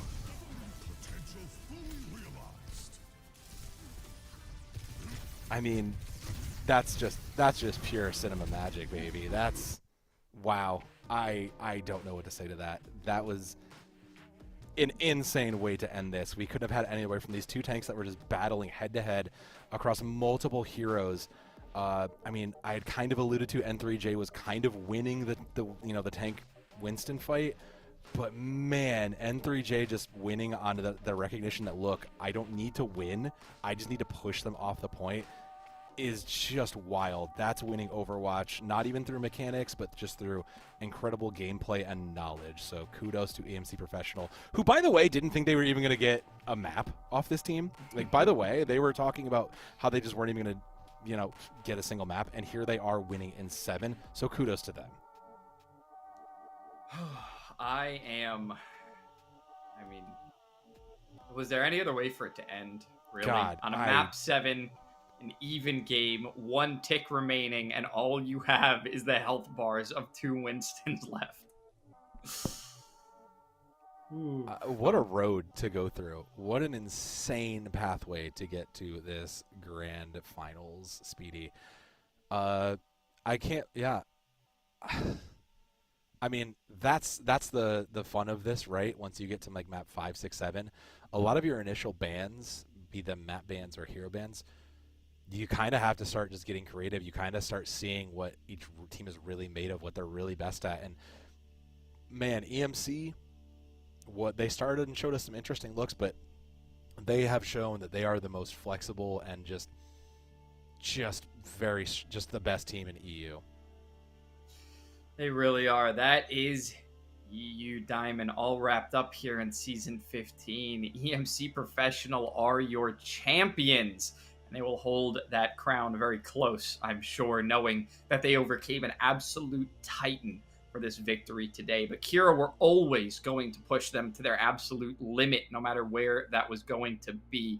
So huge props to both of these teams. Only one could come out on top, and it came down to 2 final players standing face to face on an objective. So congratulations to EMC Professional. We are going to have an interview with one of their players, but first we're going to take a quick break so everybody can catch their breath and these players can slow down their heart rates before we drill them about that game. So stick around. We're going to have an interview in just a moment here.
Thank you to everybody who stuck around to see this game through, and I'm sure at this point you're feeling it was very, very worth it. And for people who are feeling like their time paid off, we have Yoshi and Blame here from EMC Professional our champions of the EU Diamond tier for season 15. So welcome in, guys, and congratulations. How are you feeling right now? Thank you. Very happy. Very happy. We are very happy, very overwhelmed with like how the whole ass playoffs went and like the whole ass series. Definitely with how Kiira was just this like great enemy and just so good the whole time. The comeback was kind of crazy, and we're like so happy that we got first of all like maps of them, and then to finish it off with actually a win is just cinema, I would say. Yeah, especially like this close of a win. It was really nice. We really were like on even terms at the end of the split, so that was really cool. I mean, you kind of alluded to it, but we were kind of joking prior to a map. You guys weren't even thinking you were going to get a single map. When did it kind of click to you guys that, all right, maybe we actually do have this? Because map 1, the controls didn't really go your way, but somewhere in map 2, you guys looked very clean. So like, when did it click for you guys that like, oh, we actually stand a chance here? Yeah, I mean, after the Watchpoint, which is our like go-to map, we saw that we can or do win dive. And I mean, that gave us like the option to, every time we pick a map, to pick a dive map, and then we can actually win. Or like tape maps of them pretty convincingly, even though on Numbani it didn't look that good. But with the Echo Ban as well, it's just our map. Yeah. I disagree. I think your dive looked fantastic, and particularly for you, Chris, in particular. Sorry, for you, Yoshi. Like, the Torbjorn pick into the dive is always, people like joke on it, but obviously like that's a hero of choice for you. Is that something that you guys like is that something you like really knew? Is that like one of your preferred heroes, or was that something you guys like kind of cooked up over time? Because that's not typical for a dive. That is very new, actually. Like I'm learning new characters basically, and Torp is very new for me. Like I don't really play Torp, but Blame like played it once, and he said like, honestly, try it once, see how it goes, how it feels, and it was just such an amazing, like I liked it, like I loved it basically. It's you cancel out their dive easily, and he does so much that a lot of people joke on, as you say. Yeah, another point is like when you mirror dive, like the enemy monkey is just not that good because we're in diamond here, so if they jump in, then Torp just melts them instantly, right? That's true. Yeah, and we saw that all game long too. Yeah, especially on Watchpoint. Yeah. All right. Well, I mean, listen, this is the end of the season for you guys, season 15, and you have every right to be very, very proud of what you've accomplished. I think everybody is very happy for you, and of course, Kiira as well with how far they came. But there will be seasons ahead, and there's more Overwatch to come. So what do all the players want to do in the future? What's the idea? Does the team want to bring the band back together for a season 16, or are you all going, your separate ways? What are we doing? Well, oh, sorry. No, you can do the first part. Go get them, Tiger. We were thinking of doing NID season 16, but we're doing the Masters, right? The Master tier. And hopefully we can get as far in there like as well, right? And we also hope to meet Kiira again in that tier, because they were just like such a good enemy, and we hope to have those battles again, those fights, like how it was tonight, for example. Yeah, and like old team was with Mooney, right? And we parted ways though, so that's not gonna be a thing again. But yeah, that's what the rest should stay together, I'm pretty sure. Yep, that's what we got. Like, I talked to everyone, and everyone seems pretty motivated to keep going and keep the team strong together. And yep. I love that. That's awesome. Yeah. Well, this is going to be a story to follow for certain. Is the story of these two teams, and especially you guys moving up, coming off of that championship. I'm sure Kiira are going to be holding a grudge over this one, even though they do have lots of respect for you. So definitely watch your back heading into that Masters tier. But good luck in the future, and don't have to think about that too much right now. Just celebrate your victory. Congratulations on that, and just great season to you guys. Thank you. Anybody Thank you you. guys want to shout out before you head back to celebrate, though? I'll blame Yes, as a list. I have a list. Hell yeah. Okay. First of all, obviously, we have to shout out Star Wolf for subbing in, which is Yeah. really important. Great performance. On the ping. On the ping as well from on NA. USA ping, yeah. Imagine playing NA, bro. Okay. Then we have to shout out the team, of course. The Octo, the Psychoka, who was amazing coaching stuff. And I want to shout out Robbie, the Sombird. My god. Oh. Yeah, that's it from me. You have shoutouts? Do I have shoutouts? Nah. Thank you, Kimi, for watching. Good motivation. Yeah, that's it. All right. Well, thank you guys. We'll let you off to go celebrate with the team. So thank you guys, and congratulations once more on that incredible win over Kiira today. No, thank you. Have a good day. Yep, you too. Thank You too? Speedy. I'm still like flabbergasted. I still can't believe. I feel like them. I still can't believe after 7 games that's the outcome we got, and it was just a wild opener to our grand finals week. It really, really was. I mean, Kiira made them earn it. They made them fight tooth and nail every single moment to finally grab onto it. And it's nice having an early grand final like this because it is a huge giver of perspective for the entire league of how hard you're going to have to fight. No matter how much you think you're in the lead, you are never, ever safe. So not a single team in our league should be comfortable right now. That was one of the most dominant teams we had in any league across the board. And they just lost. So not to harp too much, Kiira had an amazing season. We want to keep highlighting that. Obviously, they played so hard, and they even today played their hearts out. But EMC Professional, it cannot be overstated how much they improved and how great of a season that they had as well. So a huge congratulations to them. And we got to wish good luck to every team moving forward because no one is safe. And these seasons are going to be absolute bangers for the end. Well, speaking of moving forward, we still got one more game today, but let's check back in because while we were having this banger, other matches happened on earlier. VA Cat Plague did overtake Emperor Gallica, but more importantly, DYS Fracture upsetting the number 8 over the number 1 seed in a best of 5. So up there in T5, Bliss Marauders unfortunately taking a loss early. That's crazy. But we do have several NA games coming down the road, including the Lunar Eclipse versus Death Blossom. And like I said, that one, there is some blood in that one, so that is going to be a great game to catch later. But there's still action going on right now, Speedy. Yeah, there is action going on right now over on Kunoichi Cavalry. You're going to want to catch that. It is their grand finals today. All of them going down today. That is it. Diamond Master Open Tier, all of them. Go ahead and check that out right now because those are absolute banger matches as well. You're going to want to catch those and catch the CGL games later tonight as well.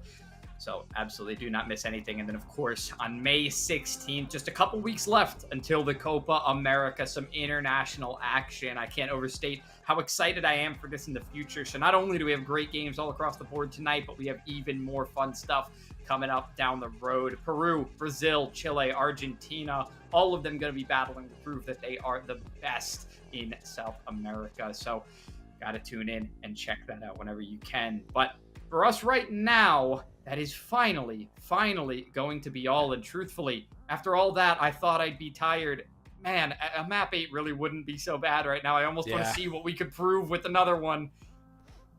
I'm kind of with you. I was kind of secretly hoping maybe we would get the 8 and maybe just go beyond the distance. But you know what? I can't be disappointed. We had incredible Overwatch here, and there's still more on the NA side to come. So thank you, everybody, for joining us for this EU extravaganza from Speedy, myself, Soav, and behind the scenes we had Lottie, Hippie, and Orange showing us those incredible views. We will see you all later on in the week. Take care and stay well.